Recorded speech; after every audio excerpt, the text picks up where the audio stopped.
Hello everyone, this is Devesh Joshi. I welcome you all on Winsome digital learning.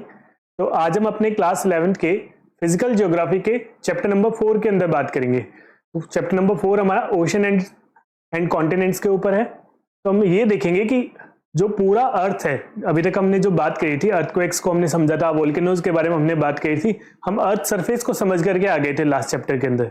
तो अब हमें क्या करना है, इस चैप्टर के अंदर हम ये देखेंगे कि ओशंस जो है, ओशंस का ओरिजिन कैसे हुआ, क्या हमारी अर्थ हमेशा से ऐसे थी, या अर्थ के साथ में जो ये कॉन्टिनेंट्स एंड ओशंस बने हैं क्या ये हमेशा से ऐसे थे, या इनका ओरिजिन किस तरीके से हुआ है, इनको लेकर के क्या क्या थ्योरीज हैं उनके बारे में हम बात करने वाले हैं। So let's start. यस, तो हमारे एनसीईआरटी के अंदर क्या दिया हुआ है हम उसको लाइन बाय लाइन एक बार रेफर करेंगे, देन उसके अंदर से जो हमारे काम के पॉइंट्स हैं उनको हम हाईलाइट करेंगे। यस, तो यहाँ पे एक हमें दिया हुआ है, continents cover 29% of the surface of the earth and the remainder is under oceanic waters.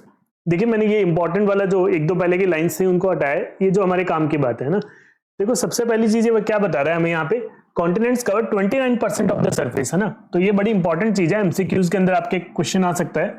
29% of the part क्या है, सरफेस है, एंड बाकी रिमेनिंग क्या हो जाएगा, ओशंस हो जाएंगे। ठीक है, the positions of the continents and the ocean bodies as we see them in the map have not been the same in the past.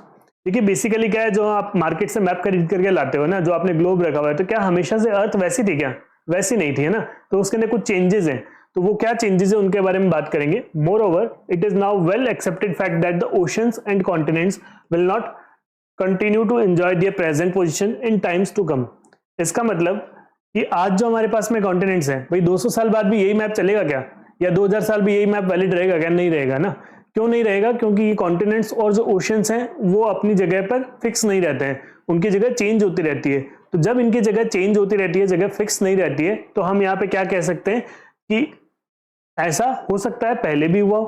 Present date में जो मैप है वो फिक्स नहीं रहेगा, वो आने वाले टाइम में चेंज होगा। इसका मतलब प्रेजेंट जो मैप है वो भी पहले कुछ ना कुछ और रहा होगा, है ना। तो पास्ट में कुछ और था, प्रेजेंट में कुछ और है, फ्यूचर में कुछ और होगा। If this is so, the question arises, what were their positions in the past. ठीक है, तो पास्ट में उनकी क्या पोजीशंस थी हम बात करेंगे। Why and how do they change their positions, किस तरीके से उनके पोजीशंस चेंज हुए। बेसिकली ये 3-4 क्वेश्चंस हैं जो एनसीईआरटी चाहता है कि हम अपने दिमाग में सोचें, है ना, ये हमारे दिमाग में आए। Even if it is true that the continents and the oceans have changed and are changing their positions, how scientists know this? How have they determined their earlier positions? तो बेसिकली हमें इन सारे पॉइंट्स के ऊपर NCERT सोचने के लिए कहता है। यस, सो सबसे पहली चीज हमें यहाँ पे जो दिया गया है, कॉन्टिनेंटल ड्रिफ्ट। देखिए, जो इस पूरी थ्योरी है कि मतलब है ना कि पास्ट के अंदर कुछ और थे, प्रेजेंट में कुछ और है, फ्यूचर में भी कुछ और होंगे, तो ये सारी चीज अगर हम माने तो किस बेसिस पे हम मान सकते हैं? वो हम मान सकते हैं कॉन्टिनेंटल ड्रिफ्ट थ्योरी के बेसिस पे। तो बेसिकली ये क्या थ्योरी है, इसके अंदर क्या बताया गया उसके बारे में बात करते हैं। Observe the shape of the coast line of the Atlantic ocean, you will be surprised by the symmetry of the coast lines on the either side of the ocean. No wonder many scientists thought of this similarity and considered the possibility of the two Americas, Europe and Africa to be one joined together. Basically क्या कह रहे हैं, Atlantic ocean जो है ना, जो इस तरीके से बेसिकली मैप के अंदर एस जैसी शेप के अंदर आता है ना। अब जो अमेरिका और जो इधर यूरोप, एक तरफ तो क्या आ जाएगा, यहाँ पे आपके पास में यूरोप आ जाता है ना, और इसके नीचे यहाँ पे अफ्रीका आ जाता है, दूसरी तरफ साउथ एंड नॉर्थ अमेरिका आ जाते हैं, है ना। तो इन दोनों के बीच में जो ये आ रहा है, ये पूरा वाटर बॉडी, ये अटलांटिक ओशन आता है। तो ये अटलांटिक ओशन के बारे में यहाँ पे बात की जा रही है ना। तो क्या वो हमेशा से ऐसा था? देखो, मैं आपको थोड़ा सा यहाँ पे मैप के अंदर दिखा देता हूँ। तो ये देखिए मैप हमारे पास में, हम इस वाले सेक्शन की बात करें, ये वाला जो पूरा सेक्शन आ रहा है एस जैसा शेप आ रहा है, ये अटलांटिक ओशन है, ये अटलांटिक ओशन है ना, अटलांटिक ओशन का पार्ट है।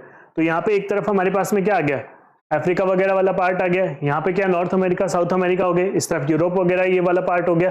तो इन दोनों के बीच में जो अटलांटिक ओशन आ रहा है ना, उसके बीच की बात करेंगे। भाई इनको देख करके ऐसा लगता है कि शायद ये कभी एक जैसा पार्ट नहीं रहे होंगे, ये पूरा एक नहीं रहा होगा लैंड मास, ऐसा लगता है। एनसीईआरटी हमें कहता है कि हम इस तरीके से सोचें। ठीक है, yes, from the known records of the history of science, it was Abraham Ortelius, a Dutch map maker, who first proposed such a possibility as early as 1596. Antonio Pellegrini drew the map showing the three continents together. Basically ये कुछ लोग थे जिन्होंने क्या किया था कि भाई शुरुआत के अंदर मैप वैप सारे बना दिए थे। आज तो भाई आपके पास में कंप्यूटर है ना, एआई का जमाना है, तो जो चीज नहीं होती है वो भी हम एआई से बना लेते हैं या दिखा देते हैं।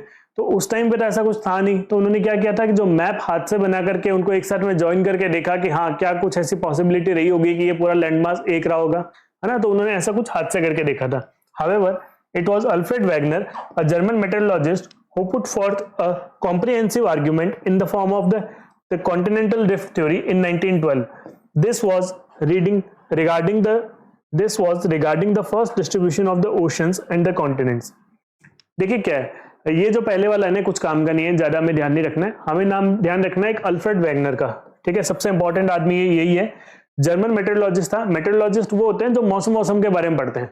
बेसिकली ये क्या अंटार्कटिका गए थे, अंटार्कटिका जाके इनको कुछ वहां पे ऐसे फॉसिल्स दिख गए थे मौसम की बातें करने वहां पे, और आए वापस देख करके वहां पे फॉसिल्स, तो इनके दिमाग में क्या बुद्धि थोड़ी इनकी तेज हो गई, थोड़ा इनका दिमाग ज्यादा चलने लग गया। वहां पे इन्होंने ये कहा कि यार ये बस सारी बातें ठीक है मौसम की, है ना, अंटार्कटिका में ऐसा है, यूरोप में ऐसा है, ये वो सारी बातें ठीक है, लेकिन अंटार्कटिका में जो एकदम साउथ पोल के अंदर है, जहां पे लाइफ हमें कुछ और दिखती नहीं है, वहां पे फॉसिल्स कैसे आ गए।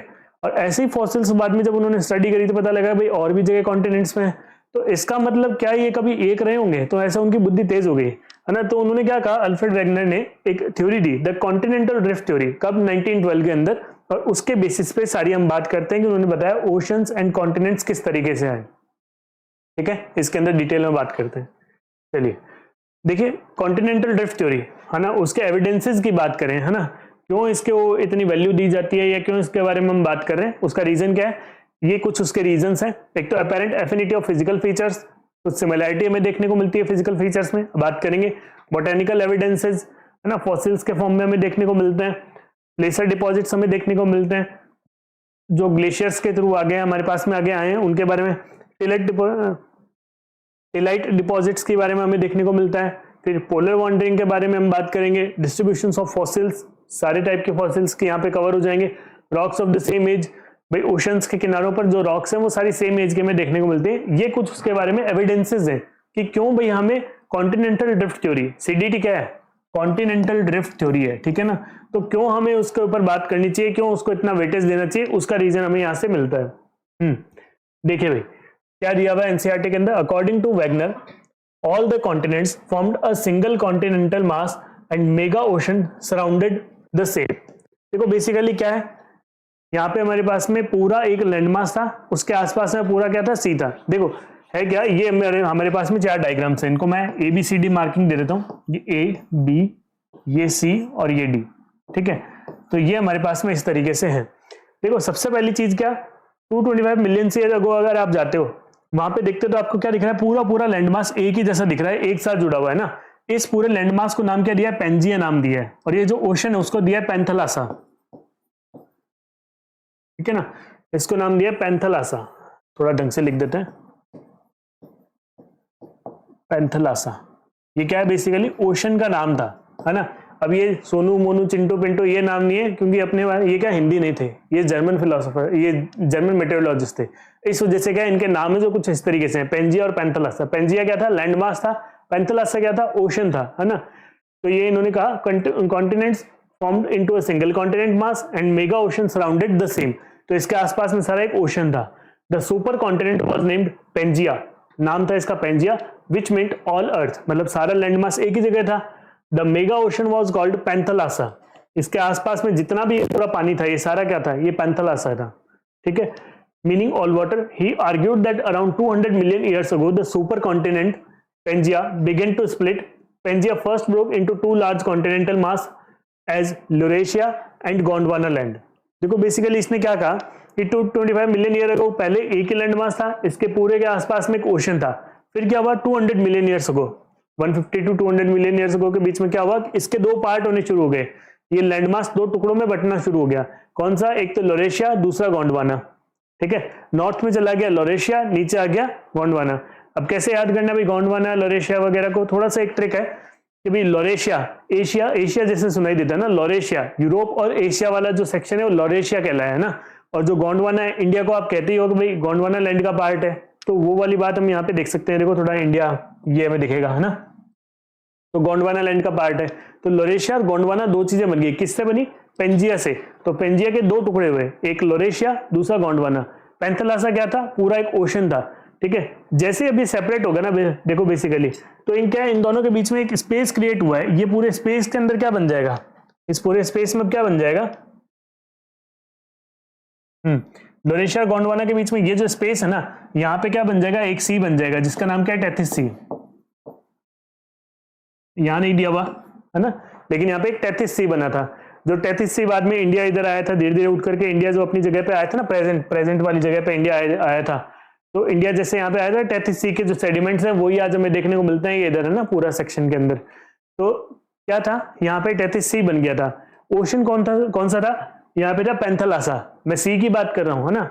ओशन तो पूरे बहुत बड़ी वाटर बॉडीज होती है, सी जो होता है जैसे कॉन्टिनेंट्स के पास में या लोकलाइट आप उनको रिप्रेजेंट करना चाहते हो तो वाटर बॉडीज को, तो आप उनको नाम सी के फॉर्म में दिखाते हो ना। तो ये सी कौन सा था, यहाँ पे टेथिस सी था। फिर गोंडवाना लैंड बन गए थे, forming the northern and the southern components respectively, ये बन गए थे, ठीक है। Subsequently Laurasia and Gondwana land continue to break into various smaller continents that exist today. तो उसके बाद में क्या हुआ, ठीक है, यहाँ पे क्या हो गया, देखो भाई, लोरेशिया और गोंडवाना तो आपके पास में आ गए, लोरेशिया और गोंडवाना के भी टुकड़े होने शुरू हो गए, लोरेशिया का भी टुकड़ा होना शुरू हो गया। तो लोरेशिया से भी नॉर्थ अमेरिका निकल गया, यूरोप निकल गया, एशिया निकल गया, ठीक है। यूरोप के अंदर भी आप देखते हो ना, प्रेजेंट डे यूरोप के अंदर कितने सारे फ्रेगमेंट्स आपको देखने को मिलते हैं, वो सब भी क्या है ना, वो सब भी क्या है, लोरेशिया के पार्ट ही है। इसी तरीके से क्या था, गोंडवाना लैंड था, गोंडवाना से कौन सा बना, अफ्रीका बना, साउथ अमेरिका बना, अंटार्कटिका, ऑस्ट्रेलिया, इंडिया, है ना। तो ये सारी चीजें जो थी ना, ये पूरा बन गया, तो और इनका सेपरेशन होना स्टार्ट हो गया। तो इस तरीके से जो आज हम प्रेजेंट डे देख रहे हैं, है ना, अर्थ टुडे जो हम देख रहे हैं, वो टुडे वाली कौन सी से आई है, 225 मिलियन ईयर्स अगो से आई है। कौन कह रहे हैं, वैगनर भाई साहब ये बात कह रहे हैं। कॉन्टिनेंटल ड्रिफ्ट थ्योरी के अकॉर्डिंग दो हमारे पास में चीजें थी, कौन सा, एक तो था पूरा लैंडमास जिसका नाम था पेंजिया, पूरा वाटर बॉडी थी जिसका नाम था पैंथलासा।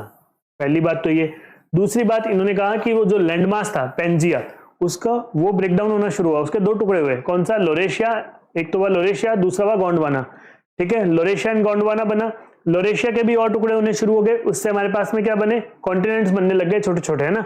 और उसी तरीके से गोंडवाना के भी हमारे पास में पार्ट्स होने, सेपरेट होने शुरू हो गए। और पार्ट सेपरेट होने शुरू होने के साथ साथ क्या हुआ, ये अपनी जगह पे कांस्टेंट नहीं रहे। कांस्टेंट नहीं रहे मतलब ये तो क्या थोड़ा नॉर्थ के अंदर खिसक गया, ये वाला सेक्शन जो था पूरा नॉर्थ में, इसका आधा वाला क्या हो गया, साउथ के अंदर चला गया। तो ये देखो यहाँ पे दोनों सेपरेट हो गए थे, है ना। उसके बाद में अगर आप यहाँ पे देखो तो इनकी जगह फिर से कुछ चेंज हुई, है ना। 100 मिलियन ईयर्स अगो भी हम देखते हैं तो फिर से इनकी जगह में थोड़ा चेंज है, नॉर्थ अमेरिका और थोड़ा ऊपर खिसक गया, अफ्रीका, साउथ अमेरिका ये भी अलग हो गए, थोड़ा खिसक गए। इंडिया जो था, देखो कहाँ था इंडिया, ये रहा 100 मिलियन ईयर अगो, और आज इंडिया कहाँ पहुंच गया, यहाँ पे, है ना, नॉर्थ की तरफ, हम ऊपर की तरफ बढ़ रहे हैं। तो ये सारी चीजें यहाँ पे देखने को मिली, किसके अकॉर्डिंग, कॉन्टिनेंटल ड्रिफ्ट थ्योरी के अकॉर्डिंग ये सब हमें देखने को मिला। चलो जी भाई आगे चलते हैं।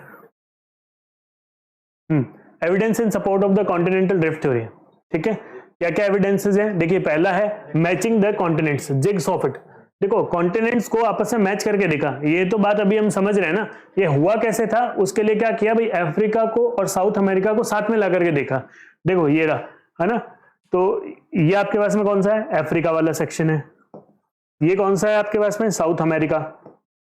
इन दोनों को साथ लेके आ गए, इन दोनों को साथ लेके आ रहे हैं। देखो आपको ऐसा नहीं लग रहा कि जब तक आप इनको अलग देख रहे हो कि ये वाली जो शोर लाइन आपके पास में ना, ये वाला सेक्शन और ये वाला सेक्शन ऐसे जैसे कोई एक ही लैंडमास का पार्ट से एकदम पूरा फिट हो रहे हैं, एकदम बढ़िया फिटिंग आ रही है इनके ना। तो इसको क्या कहा, जिग्स ऑफ इट, है ना, इसको नाम दिया jigs of it, matching of continents. तो कॉन्टिनेंट ऐसे मैच हो रहे हैं कि जैसे कोई एक ही लैंडमास का पार्ट थे, ब्रेक कर दिया था इनको, ब्रेक करने के बाद में वापस लाके जोड़ा तो हाँ भाई एकदम परफेक्टली जुड़ रहे हैं। तो ये चीज यहाँ पे ये इन्होंने कही थी कॉन्टिनेंटल ड्रिफ्ट थ्योरी के अंदर, पहला jigs of it. The shorelines of Africa and South America facing each other have a remarkable and unmistakable match. Unmistakable match है भाई, एकदम perfectly match होता है, ठीक है ना। It may be noted that a map produced using a computer program to find the best fit to the Atlantic margin was presented by Bullard in 1964. ये काम की बात नहीं है, हमारे तो काम की बात इसने पहले कह दी। Unmistakable match था, remarkable match था, किस किस के बीच में, अफ्रीका के बीच में और साउथ अमेरिका के बीच में। इनकी शोर लाइन जो इनके जो कोस्टल रीजन है उनको आप मैच करके देखो, एकदम बढ़िया परफेक्टली फिट होते हैं, बढ़िया से एकदम चिपक जाते हैं। It prove to be a quite perfect, the match was tried at 1000 fathom line instead of the present shore line, है ना। तो इनको ये हमारे काम की चीज नहीं है, हमारे तो काम की चीज जो इतनी है, बस हमें ये इतना ध्यान रखना है, ठीक है। तो ये ऐसा जब क्वेश्चन भी आए तो उसके अंदर आपको जिग्सॉ फिट को मेंशन करना हो ना, तो जिग्सॉ फिट के अंदर ये वाली लाइन लिख देनी है यहाँ तक का, बाकी ये इतना अपने काम का नहीं है ना। डायग्राम वायग्राम बनाना नहीं है, बस ये आपको समझना है कि हाँ ये इस तरीके से एकदम पूरा बढ़िया परफेक्टली फिट हो जाता है ना। तो जहां जहां पे मान लो थोड़ा बहुत कोई गैप रह रहा है, तो गैप किस वजह से रह रहा है, आइलैंड्स वगैरह हैं जो ना, आइलैंड वगैरह हैं जो वहां से थोड़े अलग अलग हो गए, तो उस वजह से, बाकी एकदम परफेक्टली मैच होता है। वो आइलैंड वाइलैंड को सबको आप बिठा दो उनकी जगह पे। Yes, then rocks of the same age across the oceans. तो ओशंस के अक्रॉस क्या आपको रॉक सेम एज के देखने को मिलते हैं। क्या कहना चाह रहा है ये, है ना, जो आपके पास में दो ओशन है, जैसे अटलांटिक ओशन है, अटलांटिक ओशन के आपने इधर देख लिया अफ्रीका, इधर देख लिया आपने कौन सा साउथ अमेरिका। तो इन दोनों के अंदर, है ना, तो आप कोस्टल रीजन के अंदर जब रॉक्स को देखोगे ना, इन दोनों की एज सेम आ रही है, ठीक है। या फिर इसके अंदर जो शोर लाइन पे आप यहाँ पे जितना आए हो वहां पे भी आपके पास में सेम एज आएगी। चलो देखते हैं क्या कह रहा है NCERT. The radiometric dating methods developed in the recent period have facilitated the correlating the rock formation from different continents across the vast ocean। बस बात काम की कितनी है, रेडियोमेट्रिक डेटिंग मेथड्स, है ना, डेटिंग करने के यानी एज निकालने का। डेटिंग मतलब क्या होता है, एज कैलकुलेट करने का ना।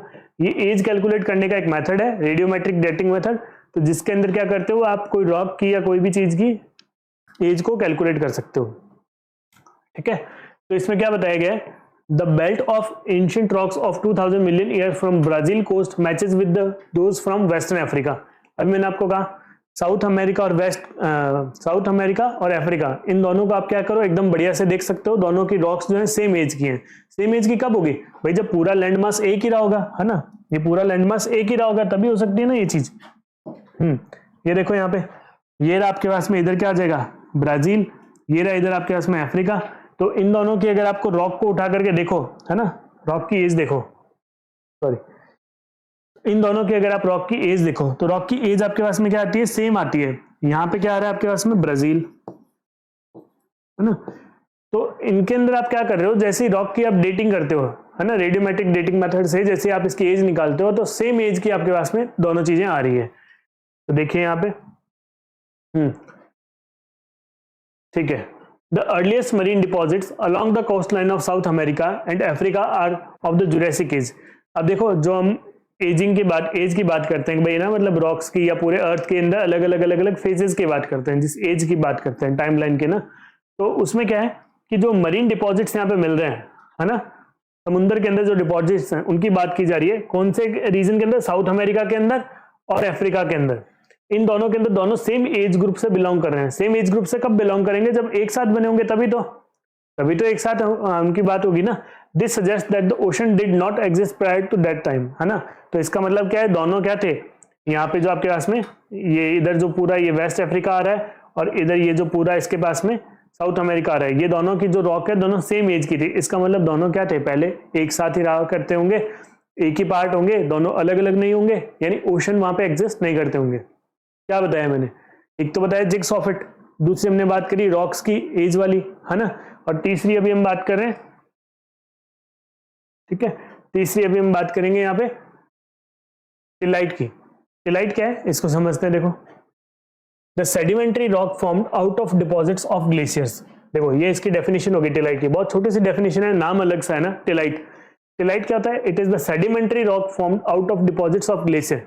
देखो आज होता क्या है, मान लो कहीं पे कोई आपके पास में ये जो है ना माउंटेन्स वगैरह से कोई ऐसे रिवर होकर के आ रही है। अब रिवर जब इस डायरेक्शन में चल रही है ना, तो क्या हो गया, मान लो यहाँ पे इस रिवर के आसपास में आपको गोल्ड मिल गया।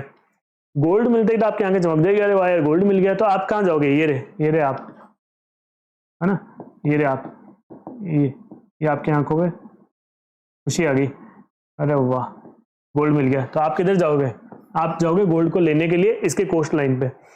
कोस्ट लाइन पे क्या, इस रिवर के पास है ना, रिवर के कोस्ट पे जैसे आप पहुंचते हो वहां पे आप क्या देखोगे, यहाँ पे मुझे गोल्ड के जो हैं ट्रेसेस कहाँ मिल रहे हैं, इस रिवर के पास में मिल रहे हैं। गोल्ड के ट्रेसेस कहाँ मिल रहे हैं, इस रिवर के पास में मिल रहे हैं। इसका मतलब रिवर खुद तो बना नहीं रही होगी गोल्ड, रिवर तो क्या कर रही है, पानी को बहा करके ला रही है, उसके साथ में ये दूसरे सारे मिनरल्स को लेकर के आई होगी। तो इसका मतलब इन माउंटेन्स के अंदर से कहीं ना कहीं से गोल्ड या कोई मिनरल आए होंगे, पहली बात तो। इसी तरीके से जो वाटर है वो क्या माउंटेन से जैसे बह करके रिवर के अंदर से आ रहा था, उस टाइम पर क्या हुआ कि जो भी मिनरल्स थे वो अपने साथ में कैरी करके लेके आया। उसी तरीके से यहाँ पे क्या है, उसी तरीके से क्या है, ग्लेशियर्स हैं। ग्लेशियर्स भी मूव करते हैं, लेकिन वो रिवर के जितना फास्ट मूव नहीं करते, वो धीरे धीरे मूव करते हैं। तो जैसे जैसे ग्लेशियर्स आगे मूव करते जाते हैं, वो भी क्या करते जाते हैं, अपने साथ डिपॉजिट्स को कैरी करते हैं, है ना। उन डिपॉजिट्स को वो जैसे जैसे कैरी करते हैं, वो बहुत थोड़े टाइम के अंदर इकट्ठा होते होते वो डिपॉजिट्स उसके साथ में सेडिमेंट्स उसके साथ में इकट्ठा होते होते सेडिमेंट्री रॉक का फॉर्मेशन करते हैं। और ये जो सेडिमेंट्री रॉक किसकी वजह से, ग्लेशियर्स की वजह से जो बने, उनको क्या कहते हैं, टिलाइट कहते हैं। क्या बोलते हैं, टिलाइट। तो बेसिकली बात इतनी सी है, ग्लेशियर्स ने जो डिपॉजिट्स ला करके जमा किए, उनसे सेडिमेंट्री रॉक बन गए, उनको क्या कहा, टिलाइट कहा। आई बात समझ में। कीवर्ड है ग्लेशियर, है ना। ग्लेशियर का बारे में हमें ध्यान रखना है। The Gondwana system of sediments from India is known to have its counterparts in 6 different land masses of the southern hemisphere. देखिए बेसिकली है क्या, इंडिया के अंदर जो हमें यहाँ पे सैंपल देखने को मिल रहे हैं ना सेडिमेंट्स, वो 6 अलग अलग लैंड मासेस के साथ में मैच कर रहे हैं। इसका मतलब ये लैंड मास क्या होंगे, कभी ना कभी एक साथ रहे होंगे। ऐसा तो है नहीं भाई जिस टाइम पे इंडिया के अंदर बने उसी टाइम पे वहां बने, एक साथ बने होंगे, तभी तो उनकी एज सेम हो सकती है, अदरवाइज तो क्या अलग अलग हो सकती थी। At the base, the system has thick tillite, indicating extensive and prolonged glaciation. Counterparts of this succession are found in Africa, Falkland Island, Madagascar, Antarctica and Australia. Basically कहाँ पे हमें देखने को मिलते हैं, जो इंडिया के अंदर सैंपल्स हमें मिल रहे हैं, वैसे अफ्रीका में, फॉकलैंड आइलैंड में, मेडागास्कर में, अंटार्कटिका में और ऑस्ट्रेलिया में। इसका मतलब ये सारा गोंडवाना लैंड का एक ही पार्ट था, जिसका इंडिया भी एक पार्ट रहा करता था। Overall, resemblance of the Gondwana type sediments clearly demonstrate that these land masses had remarkably similar histories. The glacial tillite provides unambiguous evidence of paleoclimates and also the drifting of continents. ठीक है, तो basically इन्होंने क्या कह दिया, सारी बात की समरी ये है कि इन्होंने ये कहा कि ये सारे कुछ जो लैंड मासेस थे वो एक का ही पार्ट रहे होंगे, इसी वजह से वहां पे क्या है, उनके जो ग्लेशियल डिपॉजिट्स हैं वो हमें सेम देखने को मिलते हैं, या हम कहें यहाँ पे हमें टिलाइट जो है सेम देखने को मिलते हैं। आगे बात समझ में। तो हमें क्या करना है, इसका एक एग्जांपल यहाँ पे नोट करके रखना है, जो एग्जांपल आप इंडिया वाला यहाँ पे देख सकते हो कि जो इंडिया के अंदर टिलाइट मिलता है 6 डिफरेंट लैंड मासेस के अंदर भी हमें देखने को मिलता है।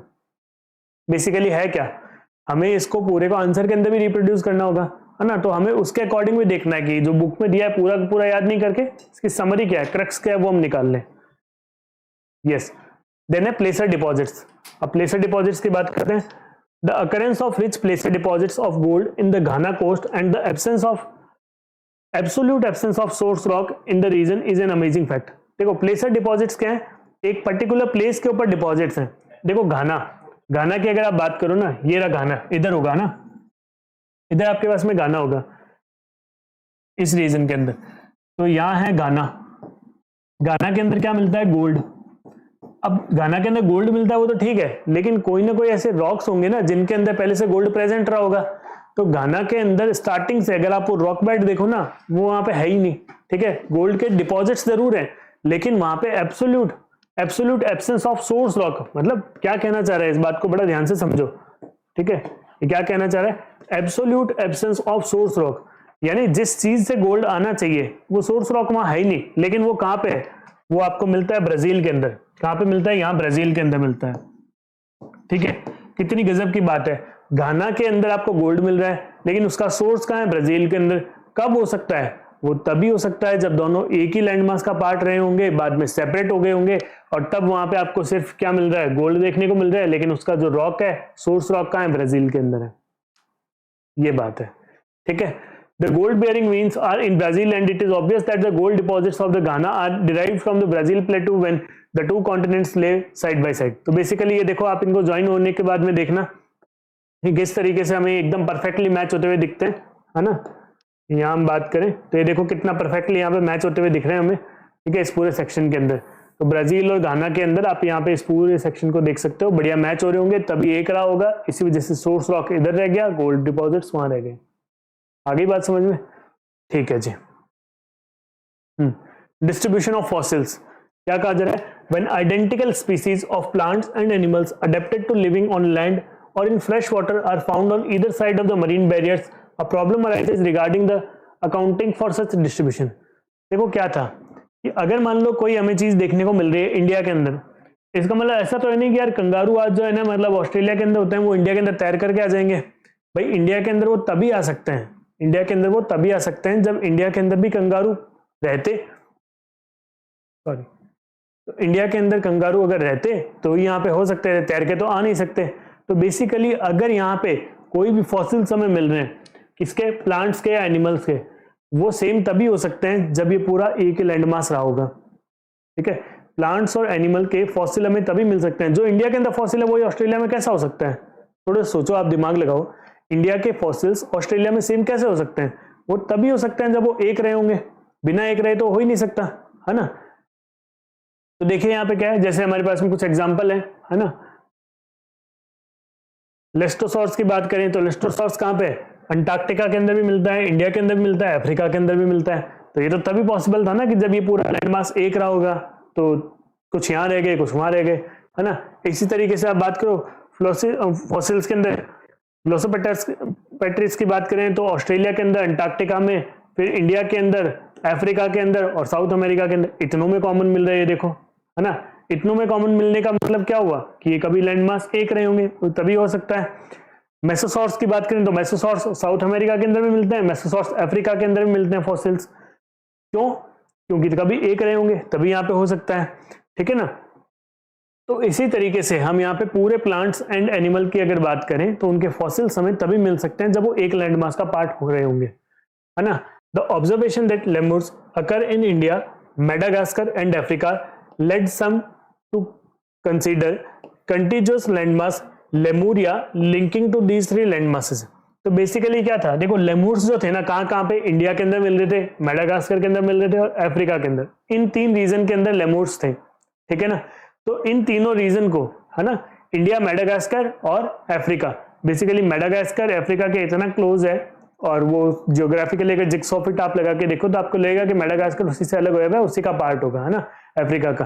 तो इन तीनों जगह पर आपको क्या देखने को मिलता है? तीनों जगह पर यही देखने को मिलता है कि यहाँ पे लेमूर था। तो इन तीनों को आप क्या मान सकते हो कि ये लेमूरिया लैंडमास होगा, कि यहाँ पे कॉमनली लेमूर पाए जाते होंगे।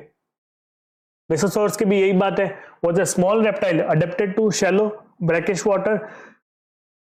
The skeletons of these are found only in two localities, the southern Cape of province of South Africa and Raver formation of Brazil. तो बेसिकली क्या है कि यहाँ पे आपको इस पूरे सेक्शन के अंदर, है ना, यहाँ पे आपको क्या मिलते हैं? मेसोसॉर्स मिलते हैं ना। तो वो क्यों मिलते हैं? वो इसीलिए मिलते हैं कि ये बात कभी एक ही होंगे, तभी यहाँ पे हो सकते हैं, अदरवाइज यहाँ से वहां तो जा नहीं सकते ना। प्रेजेंट डे में आप देखो, इतना बड़ा अटलांटिक ओशन है, वैसा पार करके जाया जा सकता है क्या? पॉसिबल नहीं है, ठीक है। तो उसके बाद में क्या है कि इरावर फॉर्मेशंस के अंदर इसके आज भी फॉसिल्स मिलते हैं। इरावर फॉर्मेशंस क्या है? बेसिकली कुछ स्पेसिफिक फॉर्मेशंस हैं जो कहाँ पे आपको सी के अंदर मिलती हैं। सेडिमेंट्री रॉक्स थी, विद द एज उनके अंदर क्या रह गए? वो फॉसिल्स जब रह गए, और वो जिस तरीके की आज वो फॉर्मेशंस बनी हुई है वो इरावर फॉर्मेशंस हैं, तो उनके अंदर आज भी प्रेजेंट है, ठीक है। तो इस तरीके से अगर हम देखें तो ये भी चीज हमें क्या प्रूव करती है? ये यही बात प्रूव करती है कि प्लांट्स एंड एनिमल जो आज हमें प्रेजेंट में देखने को मिलते हैं, जिनके फॉसिल्स हमें देखने को मिलते हैं, वो तभी मिल सकते हैं जब ये लैंड मासेस एक रहे होंगे, ठीक है। चलिए नेक्स्ट देखते हैं। यस, नेक्स्ट है हमारे पास में फोर्स ऑफ ड्रिफ्टिंग। तो फोर्स ऑफ ड्रिफ्टिंग के बारे में बात करें तो Wegener suggested that the movement responsible for the drifting of the continents was caused by pole fleeing force and tidal force. तो बेसिकली क्या हुआ, वैगनर भाई साहब अभी तक अपनी सारी बातों को प्रूव करते जा रहे हैं किस तरीके से कि भाई कॉन्टिनेंट्स जो एक थे वो कॉन्टिनेंट्स अलग अलग हो गए। वो अलग अलग क्यों हो पाए, है ना, कॉन्टिनेंट्स जो एक थे वो अलग अलग हो गए। ये वाली चीज जो हम बात कर रहे हैं, तो जो हम बात कर रहे हैं कि भाई ये जो कॉन्टिनेंट्स इस तरीके से एक थे, कॉन्टिनेंट्स जो एक थे वो आज प्रेजेंट डे में ऐसे अलग अलग हो गए, वो क्यों हो गए, उसके वो प्रूफ्स देते जा रहे हैं। उन प्रूफ में उन्होंने क्या क्या चीजें बताई है? एक तो उन्होंने बताया कि भाई जिग्सॉ फिट, पहली बात तो।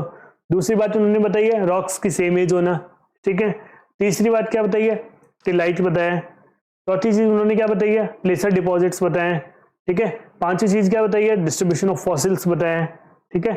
और सिक्स्थ वो क्या बता रहे हैं? फोर्स ऑफ ड्रिफ्टिंग अब बता रहे हैं कि भाई ये सारे मेरे पास में 5 सबूत हैं जिनकी वजह से ऐसा हुआ होगा, ठीक है। मान ली चलो बात, आपने सबूत दे दिए, एविडेंस दे दिए कि इस वजह से हुआ होगा, लेकिन कॉन्टिनेंट्स एक जगह से दूसरी जगह तक गए, मान लिया एक थे, लेकिन आज प्रेजेंट में वो अलग कैसे हुए?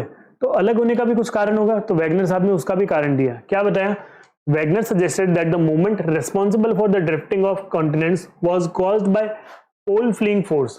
क्या है? Pole fleeing force and tidal force. तो बेसिकली इन दोनों की वजह से इन्होंने कहा कि ऐसी चीज हुई है. The pole fleeing force relates to the rotation of the earth. ठीक है, अर्थ के रोटेशन से रिलेटेड ये कह रहे हैं. You are aware of the fact that the earth is not a perfect sphere. It has a bulge at the equator. This bulge is due to the rotation of the earth. तो basically कह रहे हैं कि भाई अर्थ इस तरीके से है ना, ठीक है, ये बल्ज है ना जो हमें यहाँ पे देखने को मिल रहा है, ये बल्ज, ठीक है, ये इक्वेटर है, ठीक है, तो ये इक्वेटर है. तो इक्वेटर पे हम क्या कह रहे हैं कि हमें जो बल्ज देखने को मिल रहा है वो क्यों देखने को मिल रहा है? पोल फ्लिंग फोर्स की वजह से ही मिल रहा है ना. पोल्स जो है ना वो क्या कर रहे हैं, एक दूसरे को अट्रैक्ट कर रहे हैं, है ना. तो इस वजह से यहाँ पे क्या है, थोड़ा सा हमें ये कॉन्ट्रैक्ट हुआ हुआ यहाँ से दिखता है और ये यहाँ से हमें पूरा फैला हुआ दिखता है. ये बातें इन्होंने कही थी. The second force that was suggested by Wagner, the tidal force, is due to the attraction of the moon and the sun that develops tides in the oceanic water. अब ये क्या कह रहे हैं, टाइडल फोर्स लग रहा है. भाई टाइड्स किस वजह से आती है? मून का जो ग्रेविटेशनल फोर्स है वो अर्थ के वाटर को अट्रैक्ट करता है और उसकी वजह से क्या होता है कि टाइड्स वहां पे जनरेट होती हैं. तो इन्होंने कहा मून और सन के जो ग्रेविटेशनल फोर्स लग रहे हैं, सन का भी लगता है, सही कह रहा है, ठीक है.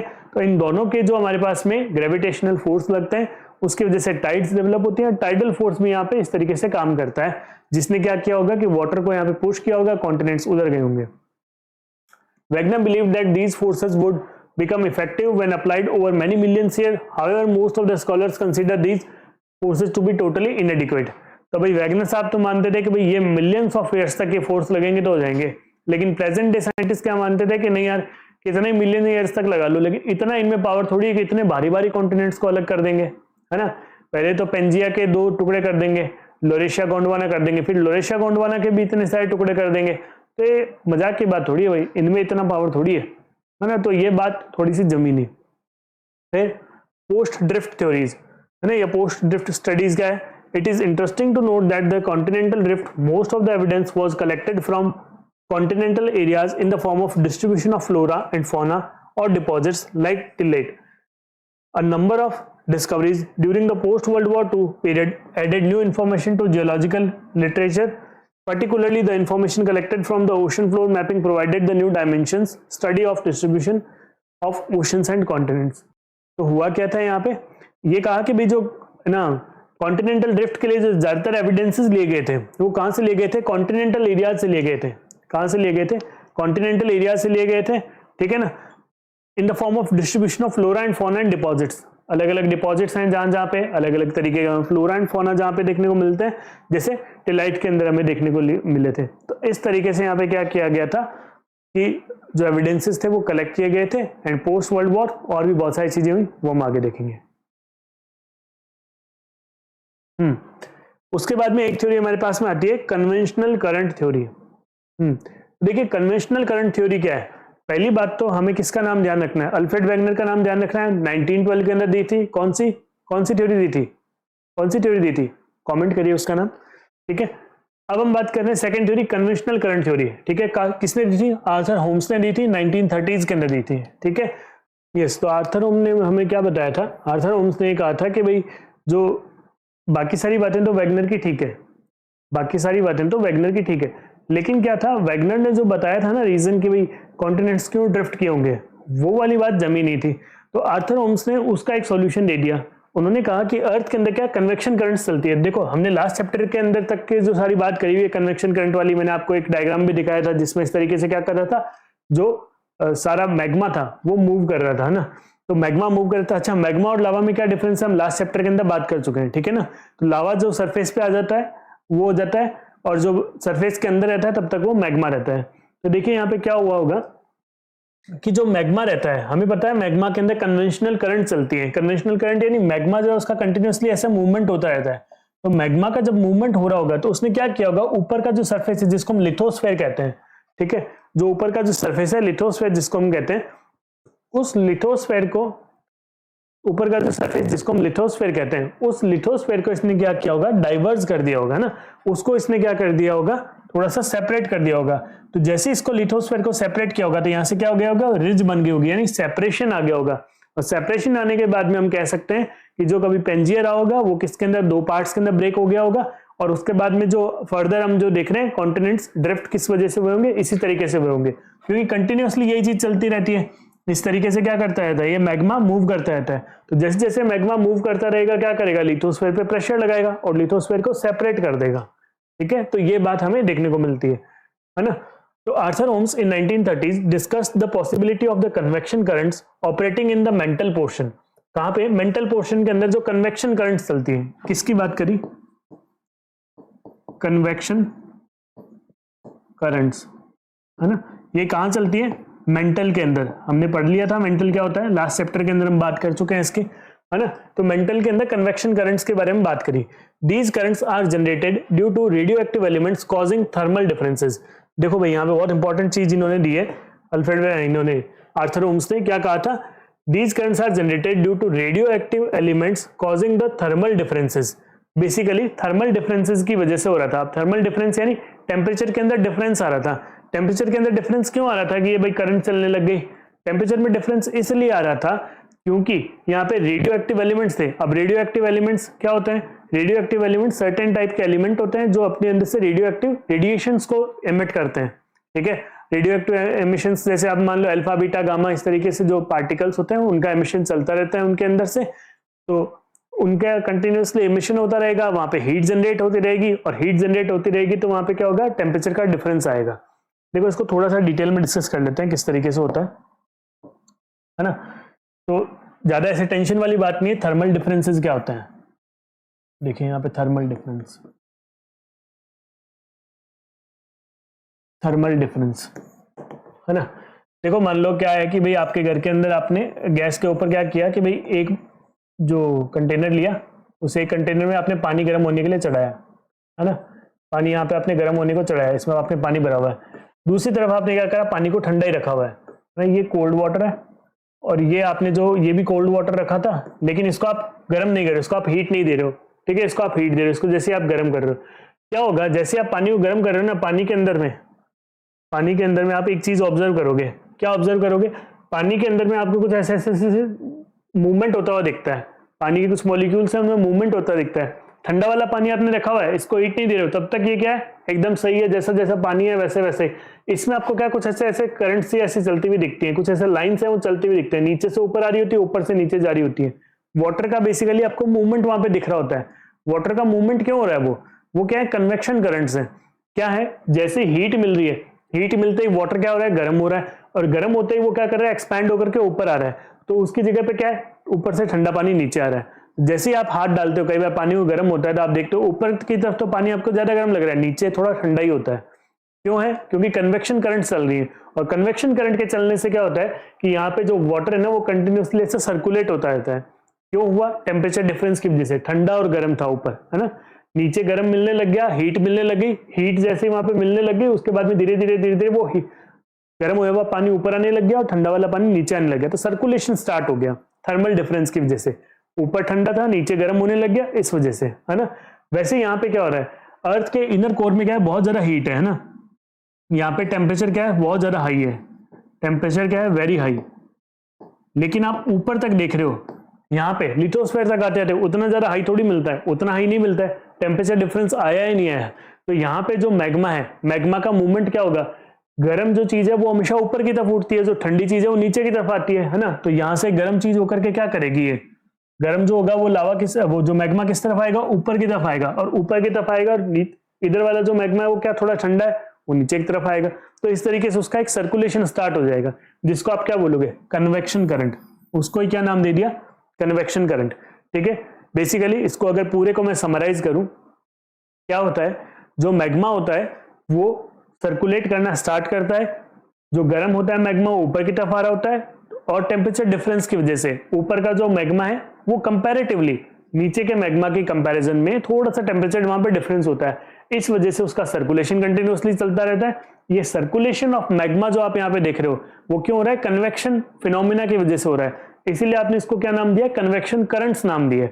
और ये कन्वेक्शन करंट्स कहाँ पे चलती है, मेंटल पोर्शन के अंदर की सारी हम बात कर रहे हैं ना, मेंटल पोर्शन के अंदर की बात कर रहे हैं। और ये मेंटल पोर्शन के अंदर सारी चीज चलती रहती है, तो क्या करेगा, लिथोस्फीयर के ऊपर प्रेशर लगाएगा। अब ये इधर की तरफ जा रहा है, ये दूसरी तरफ जा रहा है, लेफ्ट एंड राइट जा रहे हैं, तो क्या करेंगे, इसके ऊपर ये प्रेशर लगाएंगे, और प्रेशर लगाएंगे तो यहाँ पे एक रिज बन जाएगी, रिज मतलब सेपरेशन बन जाएगा, उसकी वजह से हम क्या कहते हैं कि ये अलग अलग हो जाएंगे लैंड मासेस, है ना। तो थर्मल डिफरेंस की वजह से वहां पे ऐसा क्या होता है कि कन्वेक्शन करंट चलती है और ये सारी चीजें हमें देखने को मिलती है, ठीक है।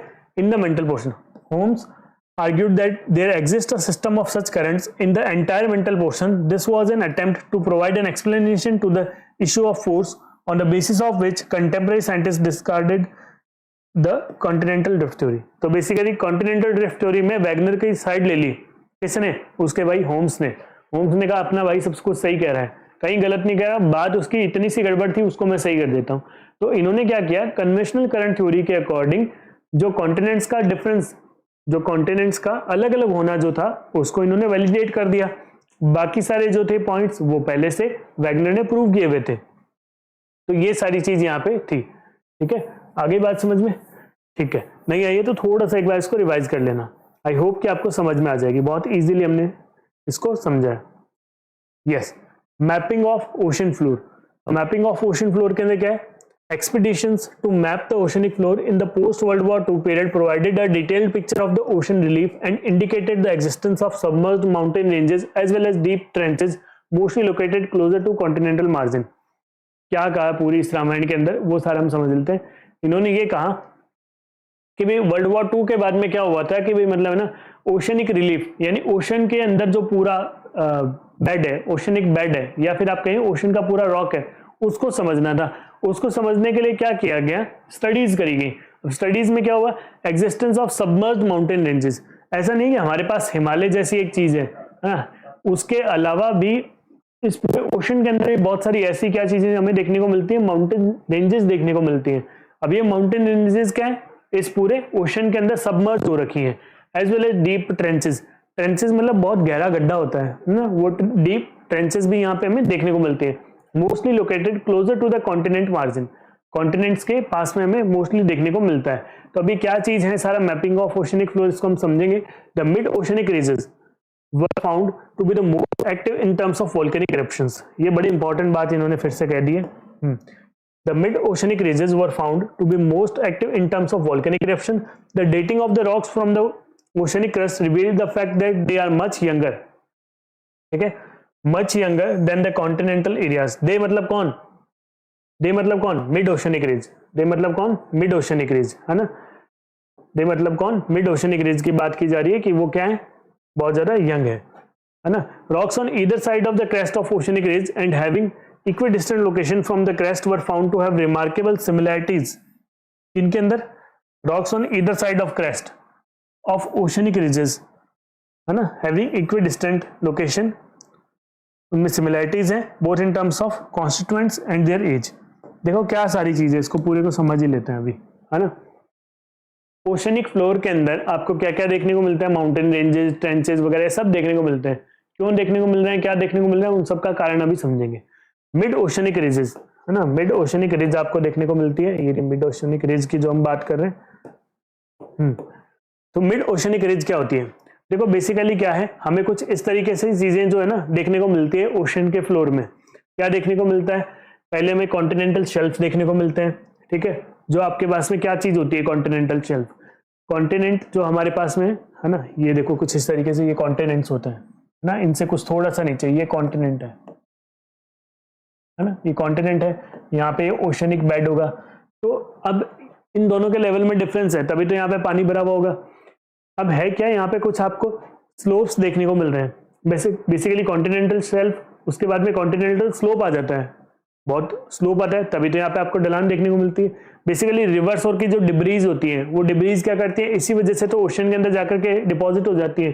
कॉन्टिनेंटल शेल्फ पे वो डिपॉजिट नहीं हो पाती, यहाँ पे आपको शैलो वाटर देखने को मिलता है, ठीक है ना, यहाँ पे आपको शैलो वाटर देखने को मिलता है, डिब्रीज वगैरह फिर यहाँ से फ्लो के आ जाती है, फिर अबेसल प्लेन्स यहाँ पे देखने को मिलते हैं, ठीक है। फिर यहाँ पे अबेसल प्लेन्स, फिर वो थोड़ा सा डिपॉजिट्स हो जाएंगे तो हिल्स, यहाँ पे आपको कुछ सी माउंट वगैरह भी देखने को मिलेंगे, थोड़े माउंट्स वगैरह बन जाते हैं। कुछ कुछ जगह पे आपको ओशन के अंदर ट्रेंच देखने को मिलते हैं, बहुत गहरा गड्ढा देखने को मिलता है ना। वो ट्रेंच वगैरह क्यों देखने को मिलते हैं वो भी हम बात करेंगे। यहाँ पे वॉल्केनिक आइलैंड भी देखने को मिलते हैं। वॉल्केनिक आइलैंड क्यों, देखिए ट्रेंचेस जो होती है ना, बेसिकली ये क्या एक सोर्स होती है कि ओशनिक बेड का एक्सपेंशन हो रहा है।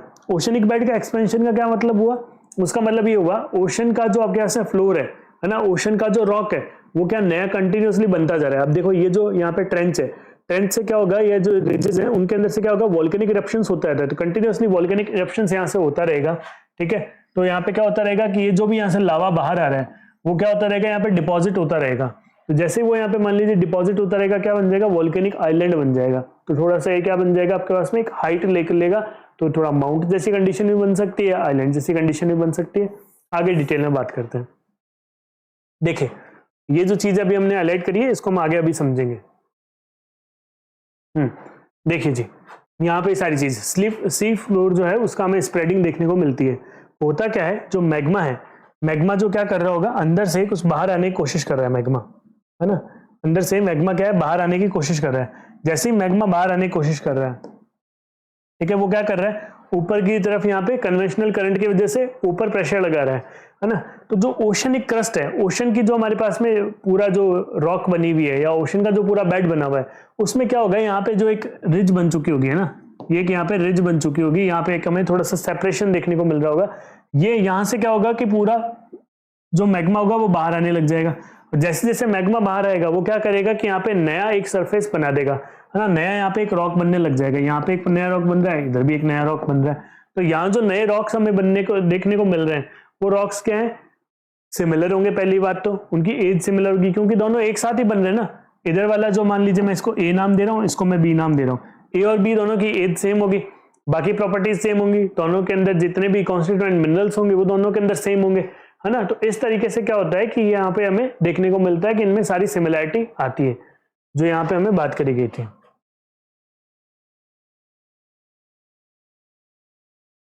ठीक है, तो जो हमें यहाँ पे बात करी गई थी वो सारी हमें यहाँ पे सिमिलैरिटी देखने को मिल जाएगी। ठीक है, remarkable similarities, constituents and their age, क्योंकि कंटिन्यूअसली वहां से मैग्मा बाहर निकल रहा है, मैग्मा बाहर निकल रहा है, नया रॉक बन रहा है, नया रॉक होगा, जो दोनों क्या होंगे, उनके अंदर जो कॉन्स्टिट्यूएंट्स होंगे, मिनरल्स होंगे वो सेम होंगे, एज भी दोनों की सेम होगी। ये बात आई समझ में। ठीक है, यहाँ पे क्या कहा गया था, mid oceanic ridges were found to be most active in terms of volcanic eruption. ठीक है, बेसिकली पूरे अर्थ के अंदर आपने अभी अभी देखा था, है ना, जो सरफेस है, सरफेस के नीचे क्या मैग्मा है। अब मैग्मा तो क्या है, बहुत ज्यादा गर्म है, वो बाहर आते ही जैसे ही मैग्मा बाहर आएगा उसके बाद में क्या होता है, ओशन है, उसके अंदर पानी है, तो वो जल्दी ठंडा हो जाएगा। जैसे ही वो ठंडा हो जाएगा, जैसे ही वो ठंडा हो जाएगा उसके बाद में क्या होगा, वहां पे एक आपके पास में नई रॉक बन जाएगी, है ना। तो वो रॉक क्या होगी, much younger than the continental areas. तो कॉन्टिनेंट्स आपके पास बहुत पहले से बने हुए थे, कॉन्टिनेंट्स तो पेंजिया आप जब बात करो कितना पहले बना हुआ था, है ना। तो उस पेंथेलासा के अंदर जो मतलब ओशन की हम बात करें स्टार्टिंग के टाइम में, है ना, याद करो सबसे पहले वाला डायग्राम जो मैंने आपको दिखाया था। इस टाइम पे याद करो कि ये जो आपके पास में पूरा ये जो पूरा रॉक है, ये तो कॉन्टिनेंट तो बहुत पुराना होगा। अब क्या हो रहा है कि जैसे जैसे इसके अंदर सेपरेशन आ रहा है, सेपरेशन क्यों आया, वो अभी हमने ओम्स वाली जो बात समझी थी, कन्वेक्शन करंट्स जो चल रही है उसकी वजह से मान लो यहाँ पे सेपरेशन आ गया। अब सेपरेशन आके ये जो नया आपके पास में सेक्शन बना है ना, ये नया सेक्शन क्यों बना है, यहाँ पे क्या हो गया, मैंने बताया था टेथिस सी आ गया, यहाँ पे टेथिस सी, है ना। ये नया सी कैसे आया, ये नया सी इसी वजह से तो आया कि यहाँ पे कोई नया रॉक बन गया होगा। नया रॉक क्यों बना, क्योंकि यहाँ पे क्या हो गया था, सेपरेशन जैसे हुआ नीचे से, जैसे ये दो रॉक है, दो रॉक के बीच में जैसे यहाँ पे आप देख रहे हो कि ये मैग्मा है, मैग्मा का इधर मूवमेंट हो रहा है कंटिन्यूअसली, और मैग्मा का मूवमेंट होते होते मैग्मा जो यहाँ पे क्या कर रहा है, इन दोनों को सेपरेशन करवा रहा है। तो यहाँ से सेपरेशन हो जाएगा, और जैसे सेपरेशन होगा यहाँ पे क्या होने लग जाएगा, धीरे धीरे धीरे धीरे एक नया रॉक बनना शुरू हो जाएगा। और जो भी नया रॉक बनेगा वो तो इससे तो कम ही पुराना होगा, ये तो अभी बन रहा है, ये पहले से बना हुआ है, लोरेशिया हो चाहे गोंडवाना हो, या हम चाहे यहाँ बात कर ले पेंजिया हो, ये तो पुराना ही है। तो कॉन्टिनेंटल रॉक पुराना है और जो हमारे ओशन वाला रॉक है वो नया है। ठीक है, कॉन्टिनेंटल रॉक पुराना है, ओशन वाला रॉक है जो नया है, ये बात हमें अच्छे से समझ लेनी है। तो ये यहाँ पे हमें क्या कहा गया है, The dating of the rocks from the oceanic crust revealed that in fact they are much younger than the continental areas। बस बात समझ में आ गई, है ना। तो वो हमारे पास में much younger है कॉन्टिनेंट्स के कंपैरिजन में। Yes, then ocean floor configuration, और ओशन फ्लोर कॉन्फ़िगरेशन में क्या दिया हुआ है, in this section we shall note that few things related to the ocean floor configuration. देखो बेसिकली हम क्या करेंगे, ओशंस के बारे में जब आगे हम चैप्टर के अंदर बात करेंगे ना आगे, तो वहां पे पूरा डिटेल में आएगा। अभी क्या दिया हुआ है मोटा मोटा देख लेते हैं ना। Understanding of the distribution of continents and ocean, you will be studying the details of the ocean floor relief in chapter 13. तो ये खुद ने कह दिया चैप्टर 13 के अंदर आगे डिटेल में बात करेंगे। तो अभी यहाँ ये देखो दिया हुआ है, अभी एनसीईआरटी के अंदर ये देखो थोड़ी सी कमी है कि मतलब बीच में अभी इसको घुसा दिया। अभी जो हम बात करते हो कंटिन्यूएशन में चलनी चाहिए थी, पर ये बीच में दिया हुआ है तो थोड़ा देख ही लेते हैं, है ना। The ocean floor may be segmented into 3 major divisions based on the depth as well as the forms of relief. These divisions are continental margin, एक का नाम क्या है कॉन्टिनेंटल मार्जिन, एक है डीप सी बेसिन और एक है मिड ओशनिक रिज। ठीक है, तीन चीजें हमें कही है कि आपको देखने को मिलती हैं। ठीक है, तो क्या क्या बात बताइए, कॉन्टिनेंटल मार्जिन है, डीप सी बेसिन है और मिड ओशनिक रिज है। मिड ओशनिक रिज के बारे में अभी हमने बात की थी इन डिटेल, अभी इसको देखेंगे। कॉन्टिनेंटल मार्जिन और डीप सी बेसिन को देख लेते हैं। ये आपका एक डायग्राम यहाँ पे दिया हुआ है, इससे पहले हम दूसरे डायग्राम को समझ लेते हैं। यस, देखिए ये कोस्ट है, कोस्ट यानी जो कॉन्टिनेंट वाला जो पार्ट है जहां पे हम देखते हैं कि भाई हाँ हमारे पास में क्या है, समुद्र के जस्ट पास में जो बीच बीच आप देखते हो ना वो यहाँ पे आ रहे हैं। कॉन्टिनेंटल शेल्फ के अंदर क्या देखने को मिलता है, कॉन्टिनेंटल शेल्फ वो है जहां पे आपको शैलो वाटर देखने को मिलता है ना। यहाँ पे आपको शैलो वाटर देखने को मिलता है। शैलो वाटर यानी जो आप देखते हो ना बीच के जस्ट पास में जहां पे थोड़ी देर का पानी आपको देखने को मिलता है, ये वाला वो कॉन्टिनेंटल शेल्फ है ना। अब उसके बाद में क्या आता है, थोड़ा सा आगे जाते ही कॉन्टिनेंटल स्लोप आता है, थोड़ी सी ऐसे ढलान आ जाती है। स्लोप नाम से पता लगा ढलान आ रही है, यानी यहां से अब क्या होने लग जाएगी, डेप्थ बढ़नी शुरू हो जाएगी, ओशन की डेप्थ आनी शुरू हो जाएगी। तो कॉन्टिनेंटल स्लोप आता है। उसके बाद में यहाँ पे आता है कॉन्टिनेंटल राइज। राइज यानी अब यहाँ पे क्या हो रहा है, थोड़ा सा आपको एक क्या देखने को मिलेगा, ओशनिक बेड का राइज होते हुए देखने को मिलेगा। पहले तो डेप्थ आई, डेप्थ के बाद में एक राइज होना शुरू हो जाएगा कि हाँ यहाँ से, ठीक है। तो ये आता है।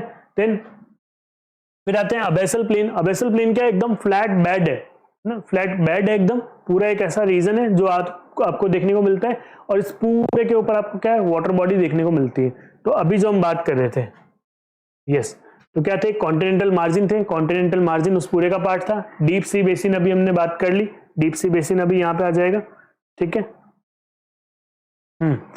तो ये कॉन्टिनेंटल वाले की हमने पूरी बात कर ली, हमने यहाँ पे देख लिया कॉन्टिनेंटल स्लोप और राइज, ये दोनों इसी के पार्ट हो गए। देन हमने अबेसल प्लेन्स की बात कर ली, यहाँ पे हमारे पास में डीप ओशन आ जाता है। डीप ओशन फिर यहाँ पे आपको आगे ट्रेंचेस वगैरह भी देखने को मिलती है। ट्रेंचेस जो अभी मैंने जस्ट आपको थोड़ी सी देर पहले बताई थी, इस तरीके से ये रही। अबेसल प्लेन के बाद में अबेसल हील आ जाता है, ठीक है। और क्योंकि ये यहाँ पे जो भी रिवर्स आएंगी वो अपने सेडिमेंट्स लेकर के आ रही है, उनकी वजह से हिल्स यहाँ पे डेवलप हो जाएंगी। देन सी माउंट आपको देखने को मिलेगा और फिर आपके पास में कुछ ओशनिक ट्रेंच आ जाएंगे, है ना, मैरियाना ट्रेंच वगैरह जो सबसे ज्यादा डेप्थ है वो आ जाएगी।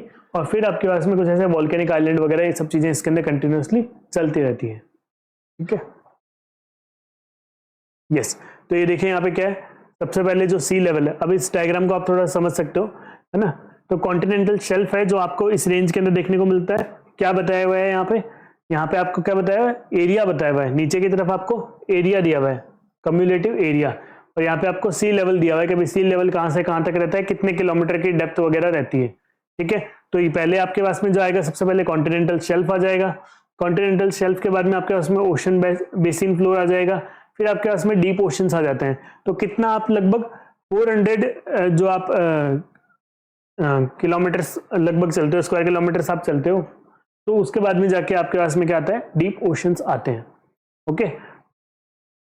तो वैसे ज्यादा काम का नहीं है, इसके ऊपर कोई क्वेश्चन भी नहीं आता है, लेकिन ठीक है दिया हुआ है। बाकी ओशंस वाला जो चैप्टर रहेगा उसमें पूरा सिक्वेंशियल जब हम पढ़ेंगे तो ये चीजें वहां पे रिपीट होगी, मैं आपको इन डिटेल वहां पे बताऊंगा। अभी इस चैप्टर से बहुत ज्यादा लिंक नहीं है, इसलिए मैं इसके ज्यादा डेप्थ में भी नहीं जा रहा हूँ, ठीक है। यस, हमें यहाँ से जो ध्यान रखना था बस वो तीन चीज है कि यहाँ पे ओशन फ्लोर के कॉन्फ़िगरेशन के लिए हम उसको तीन पार्ट में डिवाइड करते हैं, continental margin, deep sea basin and mid oceanic ridge, ठीक है। चलिए, कॉन्टिनेंटल मार्जिन क्या होता है, these form the transition between the continental shores and deep sea basin. Deep sea और कॉन्टिनेंटल शोर, है ना, कॉन्टिनेंटल शोर यानी जो किनारे होते हैं वो, और डीप सी के बीच का पूरा रीजन होता है कॉन्टिनेंटल मार्जिन, उसको कहते हैं। They include continental shelf, slope, continental rise and deep oceanic trenches, ठीक है। ये शेल्फ वाला पार्ट, स्लोप वाला पार्ट, राइज वाला पार्ट, ये अबेसल प्लेन वगैरह वाले सब आ जाते हैं। और यहाँ पे आपको क्या मिल जाएंगी, मान लो ट्रेंचेस मिल जाती हैं, ठीक है। ये पूरा पार्ट किसका पार्ट है, ये पूरा आ जाता है कॉन्टिनेंटल मार्जिन का पार्ट है, ठीक है। पूरा किसका पार्ट है, कॉन्टिनेंटल मार्जिन का पार्ट है, ठीक है। इससे देख लो एक बार डायग्राम, ये रहा, ये पूरा इतना सब कुछ जो देखने को मिल रहा है क्या है, कॉन्टिनेंटल मार्जिन,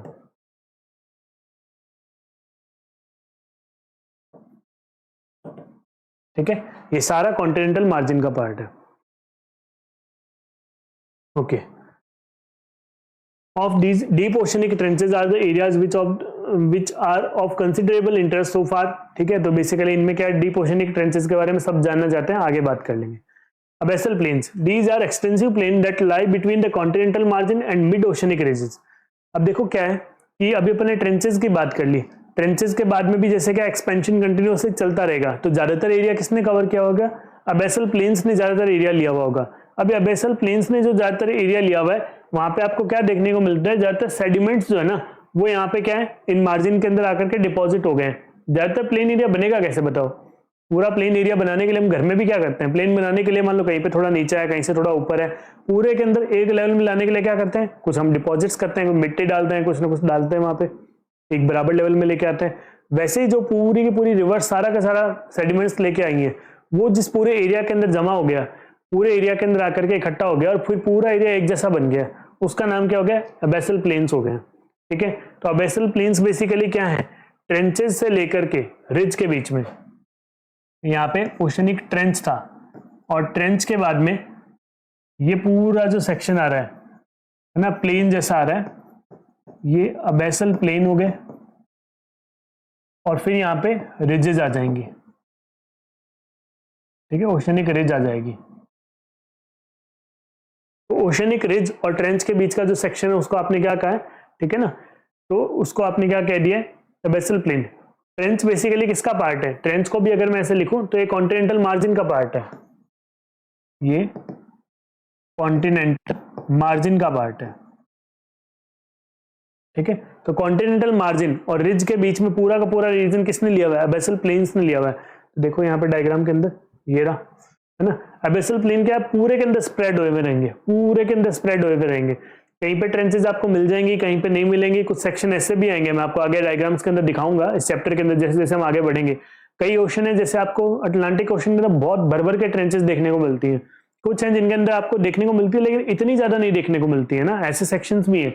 तो क्या होगा कि जो ट्रेंचेस जैसे मान लो यहाँ पे आ गई, कहीं पे किसी के अंदर ट्रेंच थोड़ी बाद में आई है, तो ये जो पूरा पूरा जो रीजन चल रहा है वो अबैसल प्लेन चल रहा है बीच में। ठीक है, यस। फिर mid oceanic ridges, these form an interconnected chain of mountain system within the ocean। This is the longest mountain chain on the surface of earth to the submerged under the oceanic waters। देखो क्या बात यहाँ पे कही है ना, it is the longest mountain chain on the surface of the earth though submerged under the oceanic waters। तो यहाँ पे हमें बहुत इंपॉर्टेंट चीज दी है इन्होंने एक साथ में, क्या चीज है कि अगर आपको पूछ लिया जाए है ना, name the longest chain on the surface of the अर्थ, है ना, longest mountain chain on the surface of the अर्थ, तो क्या होगी वो आपके पास में हो जाएगी मिड ओशनिक रिजेस। यहाँ पे कहाँ पे मिलती है, वो ओशन के अंदर मिलती है। इतनी मतलब हमारे पास में रिजेस के अंदर बहुत सारी जो माउंटेन रेंजेस पूरी बनी हुई है, वो दिखती क्यों हमें कम है, क्योंकि जो कॉन्टिनेंट्स है वो यहाँ है और उसके बाद में ओशनिक बेड है जो यहाँ पे, तो इसकी हाइट जो है ना, मान लीजिए बहुत गहरी होने की वजह से यहाँ तक आई है, तो यहाँ तक तो वाटर ही हमें दिखती बहुत छोटी छोटी सी है वो। ठीक है, लेकिन है उनके पास में एरिया बहुत सारा। It is characterized by a central rift system at the crest and fractionated plateau and flank zone all along its length. The rift system at the crest in the zone of intensive volcanic activity. In the previous chapter you have been introduced to this type of volcanoes in the mid oceanic volcanoes. देखिए basically क्या है, sorry, जो last chapter के अंदर हम बात कर रहे थे है ना, वोल्केनोज के हमने टाइप्स पढ़े थे, वहां पे मिड ओशनिक रिजेस आती थी, यानी ओशन के बीच में कुछ इस तरीके के वोल्केनोज हैं जहां से क्या हो रहा है, कंटिन्यूअसली लावा निकल रहा है ना, मैग्मा निकल रहा है, बाहर आती है, लावा हो गया, और उसकी वजह से क्या होता जा रहा है, सी फ्लोर आपके यहाँ से बढ़ता जा रहा है। वो जो सी फ्लोर आपके यहाँ से बढ़ता जा रहा है, वो किसकी वजह से, इन रिजेस की वजह से बढ़ रहा था। इन रिज के अंदर से क्या है, लावा हमारे पास में आ रहा है ना, और यही लावा क्या कर रहा है, सी फ्लोर को बढ़ाते जा रहा है। ठीक है, यस। तो अब है distribution of earthquake and volcanoes. तो देखिए अब अर्थक्वेक एंड वोल्केनोज के ऊपर हम बात करें, तो इसमें देखिए बेसिकली क्या है, ये हमारे पास में एक मैप है ना, तो इस पूरे मैप के अंदर अगर आप देखो तो क्या है कि बढ़िया बढ़िया से डॉट डॉट से बनाए, कुछ छोटे डॉट है, कुछ बड़े डॉट है, इस तरीके से ऐसे डॉट डॉट से पूरे में बना के दे दिए। ये डॉट्स क्या सिग्निफाई कर रहे हैं, ये डॉट्स सिग्निफाई कर रहे हैं distribution of earthquake and volcano, इन दोनों का एक कॉम्बिनेशन है। लास्ट चैप्टर में भी हमने थोड़ा सा इसके बारे में डिस्कशन किया था कि अर्थक्वेक और वोल्केनो का लिंक कैसे, तो वो यहाँ पे भी हमें देखने को मिलता है कि किस तरीके से अर्थक्वेक एंड वोल्केनो एक दूसरे से रिलेटेड है ना। तो डीप अर्थक्वेक जोन यहाँ पे हमें डिस्क्राइब किया हुआ है। ये वाला पूरा सेक्शन क्या है, ये है डीप अर्थक्वेक जोन।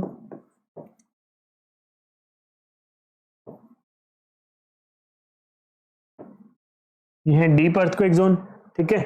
उसके बाद में शैलो अर्थक्वेक जोन, हमें जो ऐसे डॉट दिखाए हुए हैं वो, उसके बाद में फिर वॉल्केनिक इरप्शंस हमें दिखाए हुए हैं, फिर ये हॉटस्पॉट दिखाए हुए हैं। ये क्या है, हॉटस्पॉट। ये फोन वाला हॉटस्पॉट नहीं है, ध्यान रखना, ठीक है, हॉटस्पॉट है। फिर ये वाले छोटे वाले जो डॉट आ रहे हैं, ये क्या है, वॉल्केनिक इरप्शंस है।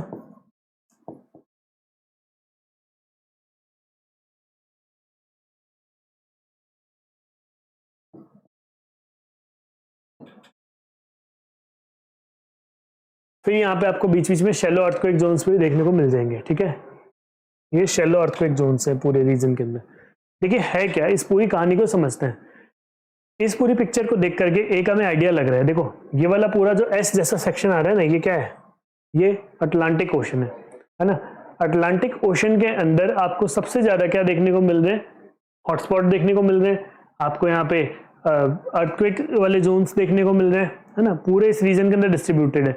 यहाँ पे क्या है आपके पास में, वॉल्केनोज बहुत ज्यादा है। नॉर्थ अमेरिका के इस सेक्शन में देख लो, इधर आप साउथ अमेरिका के अंदर देख लो, इस पूरे के अंदर यहाँ पे क्या आपको कंटिन्यूस वॉल्केनोज की चेन ही मिलेगी।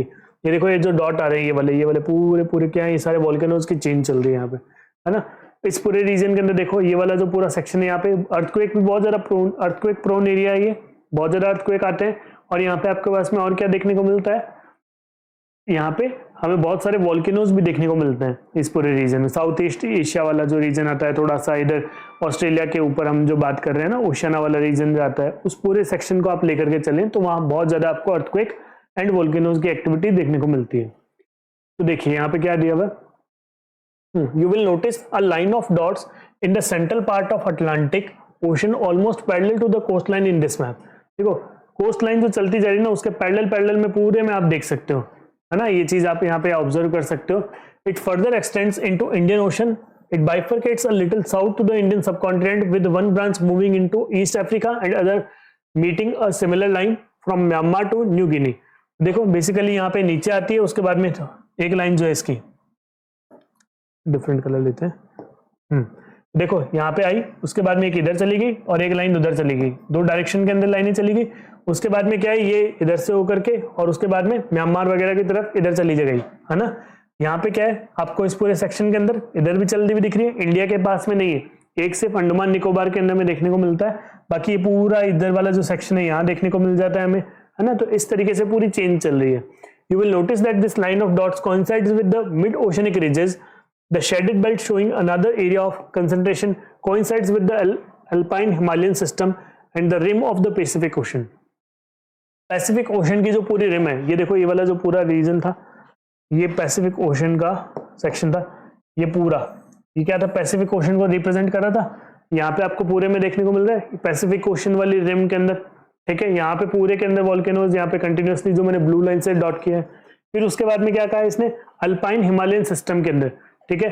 तो एल्प्स के अंदर और हिमालयन रीजन के अंदर आपको देखने को मिलता है ना। तो ये देखो एल्प्स वगैरह वाले के अंदर आपको देखने को मिल रहा है, इधर ये हिमालय वाला जो पूरा सेक्शन है उसके अंदर आपको देखने को मिल रहा है क्या, अर्थक्वेक वाले जो पूरा सेक्शन है ना, ये देखो इधर पूरा आपको देखने को मिल ही रहा है, ये अर्थक्वेक वाला पूरा जो जोन है। तो ये क्या है आपके पास में डीप अर्थक्वेक जोन है, अल्पाइन हिमालयन रीजन के अंदर भी आपको देखने को मिल रहा है और इधर पैसिफिक ओशन के पास में भी देखने को मिल रहा है। In general the foci of the earthquake in the areas of mid-oceanic ridges are shallow depths, whereas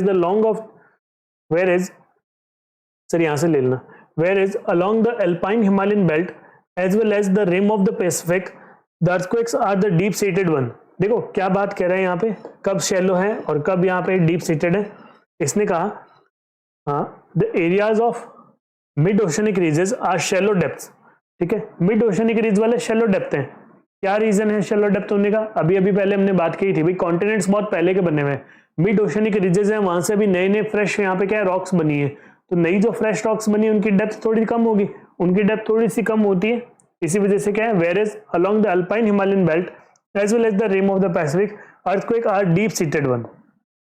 क्या कह रहे हैं यहाँ पे हमें, whereas along the Alpine Himalayan belt as well as the rim of the Pacific earthquakes are deep seated one, ठीक है। इस पूरे रीजन के अंदर हमें क्या देखने को मिल रहा है, डीप सीटेड वन, मतलब थोड़े गहराई के अंदर हमें अर्थक्वेक देखने को मिलते हैं। ठीक है, क्योंकि कॉन्टिनेंट्स बन गए यहाँ पे, कुछ हमें फोल्ड माउंटेन्स चेंज वगैरह भी देखने को मिलते हैं। इस वजह से प्लेट्स जो है यहाँ पे क्या है, कॉन्टिनेंट प्लेट है। तो कॉन्टिनेंट प्लेट है, मतलब हैवी प्लेट दोनों में से एक प्लेट सबमर्ज हो रही है, उसके अंदर जा रही है, तो उस वजह से देखने को मिलता है। देखो थोड़ा सा इसका एक रीजन बता देता हूँ आपको। चलो, वैसे तो हमने लास्ट में बात करी भी है इस चैप्टर के अंदर, उस चैप्टर में इसमें देखो ये क्या है, ओशनिक है ना, ये कॉन्टिनेंट वाला पार्ट है, ये है कॉन्टिनेंट, और ये हमारे पास में ओशनिक है ना, ओशनिक रॉक जो हम बात करें। कॉन्टिनेंट रॉक हैवी होता है, ओशनिक रॉक हमारे पास में हल्का है। तो ये क्या है, देखो ओशनिक रॉक जो है ना नीचे सबमर्ज हो रहा है, जैसे ये सबमर्ज होगा, यहाँ पे सबमर्ज हो गया, शैलो डेप्थ के अंदर सबमर्ज हो जाएगा, इतना ज्यादा हैवी नहीं है। इसकी वजह से यहाँ पे जो अर्थक्वेक जो आएंगे हमारे पास में, इन ट्रेंचेस के ऊपर जो अर्थक्वेक आने वाले हैं, वो कैसे आएंगे हमारे पास में, कम डेप्थ वाले होंगे, शैलो डेप्थ वाले होंगे। लेकिन जो आप बात करो, मान लो कि जो दोनों कॉन्टिनेंट है, एक ये कॉन्टिनेंट वाले प्लेट है, ठीक है, दूसरी भी ये एक और कॉन्टिनेंट वाली प्लेट है, ये दोनों एक तरफ आ रही है, या फिर मान लीजिए एक अपनी जगह पर है, दूसरी इसके पास में आ रही है ना, तो ये भी कॉन्टिनेंट है, ये भी कॉन्टिनेंट है, दोनों प्लेट है। तो अब क्या होगा, एक कॉन्टिनेंट प्लेट के पास में दूसरी कॉन्टिनेंट प्लेट जो है ना वो इस तरीके से सबमर्ज कर रही है ना। ये अगर ऐसे प्लेट जो है ना वो पूरी सबमर्ज करते हुए जा रही है, ये इतनी क्या होगी, सबमर्ज होगी, ये भी कॉन्टिनेंट की प्लेट, ये भी कॉन्टिनेंट की प्लेट। जब ये इसके अंदर सबमर्ज कर जाएगी तो क्या होगी, ये थोड़ी ज्यादा डेप्थ के अंदर जाएगी, हैवी प्लेट है, उस वजह से यहाँ पे जो आएंगे अर्थक्वेक वो क्या होंगे, उनका सेंटर डेप्थ में आएगा, यहाँ पे आपको शैलो डेप्थ के देखने को मिलेंगे। ठीक है, तो ये एक रीजन है जो हम बात करते हैं।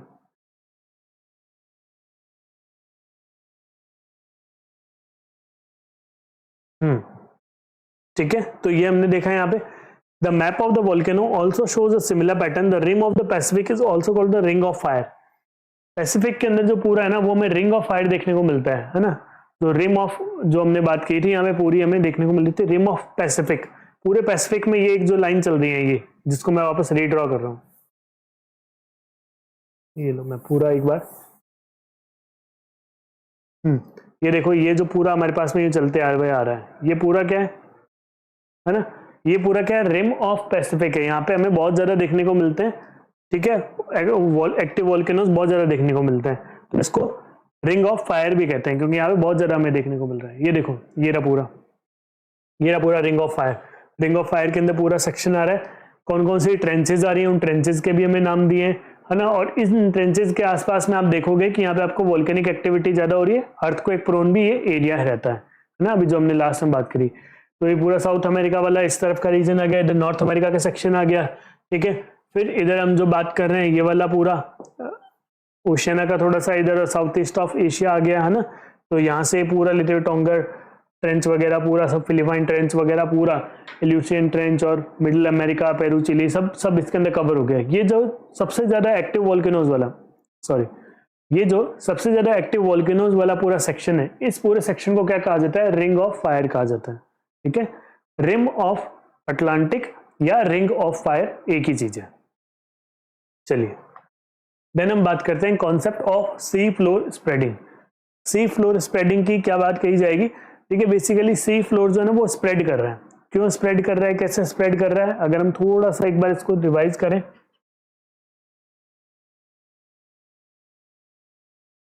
यस, देखिए सी फ्लोर कैसे स्प्रेड कर रहा है।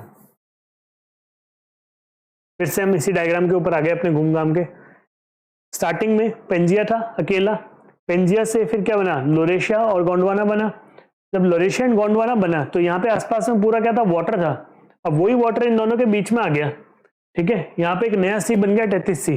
तो जब यहाँ पे एक नया हमारे पास में सी आया, यहाँ पे पानी आया, तो वो कहीं ना कहीं से तो आया होगा ना, कि वहां पे कोई ना कोई तो नीचे रॉक रहा होगा, है ना, नीचे कोई ना कोई तो रॉक रहा होगा, जो पानी इधर उसका इकट्ठा होकर के आसपास से पानी यहाँ पे आ गया। तो वो पानी यहाँ पे आने का रीजन क्या है, उसी को अभी हम यहाँ पे बात कर रहे हैं, ठीक है, उसको अभी हम यहाँ पे बात कर रहे हैं। तो उसको हमने क्या कहा है, सी फ्लोर स्प्रेडिंग कहा है। यस, सी फ्लोर स्प्रेडिंग में the ocean crust rocks are much younger than the continental rocks. पहली बात इसने कही क्या, ocean crust rocks are much younger than the continental rocks. ये बात हमें समझ आती है, बिल्कुल समझ आती है भाई। पेंजिया पहले से था, पेंजिया पहले से था, उसके बाद में पेंजिया टूटना शुरू हुआ, तब वहां पे जाके टेथिस सी बना था। यानी टेथिस सी कब आया? पेंजिया के बाद आया। तो पेंजिया क्या है? कॉन्टिनेंट, कॉन्टिनेंट पहले का है तो वो ओल्डर रॉक होगा, ठीक है। टेथिस सी बाद में आया, इसका मतलब वो क्या है? यंगर होगा। The age of the rocks in the oceanic crust is nowhere more than 200 million years old. Some of the continental rock formations are as old as 3200 million years. तो देखो भाई, एक तो हमारे पास में 200 साल पुराना ही है, 200 मिलियन ईयर्स अगो का है, और एक हमारे पास में कितना है? 3200 मिलियन ईयर अगो का है, 3200 मिलियन ईयर्स अगो का है। तो अपने आप से पता लग रहा है कॉन्टिनेंट वाला ज्यादा पुराना है और जो ये हमारे पास है वो नया है। The sediments on the oceanic floor are unexpectedly very thin. ठीक है, The sediments on the oceanic floor are unexpectedly very thin है, ठीक है। Scientists were expecting if the ocean's floor were as old as the continent to have a complete sequence of sediments for a period of much longer duration. देखो क्या है कि भी oceans तो अभी अभी बने हैं, है ना। ओशंस क्या है? जैसे मान लो टेथिस सी वगैरह ये सब बाद में बने थे, तो जो सी बाद में बने तो सेडिमेंट्स भी इनके अंदर कम ही आए होंगे। थोड़ी सी कॉमन सेंस अगर हम लगाएं तो सेडिमेंट्स कम आए हुए होंगे। सेडिमेंट्स जब कम आए तो ये क्या होंगे? थिन ही होंगे, ठीक है। सॉरी, सेडिमेंट्स इनके अंदर कम आए तो ये क्या होंगे? रॉक थिन ही होंगे। Scientist were expecting if the oceans floor as old as continent to have a complete sequence of sediments for a period of much longer duration. कोई काम की बात नहीं है। However nowhere was the sediments column found to be older than 200 million years. 200 million year से पुराना कोई भी हमें सेडिमेंट नहीं मिला है ओशंस के अंदर। सिर्फ काम की बात इतनी है। The deep trenches have deep seated earthquake occurrence while in the mid oceanic ridge areas the quake foci have shallow depth.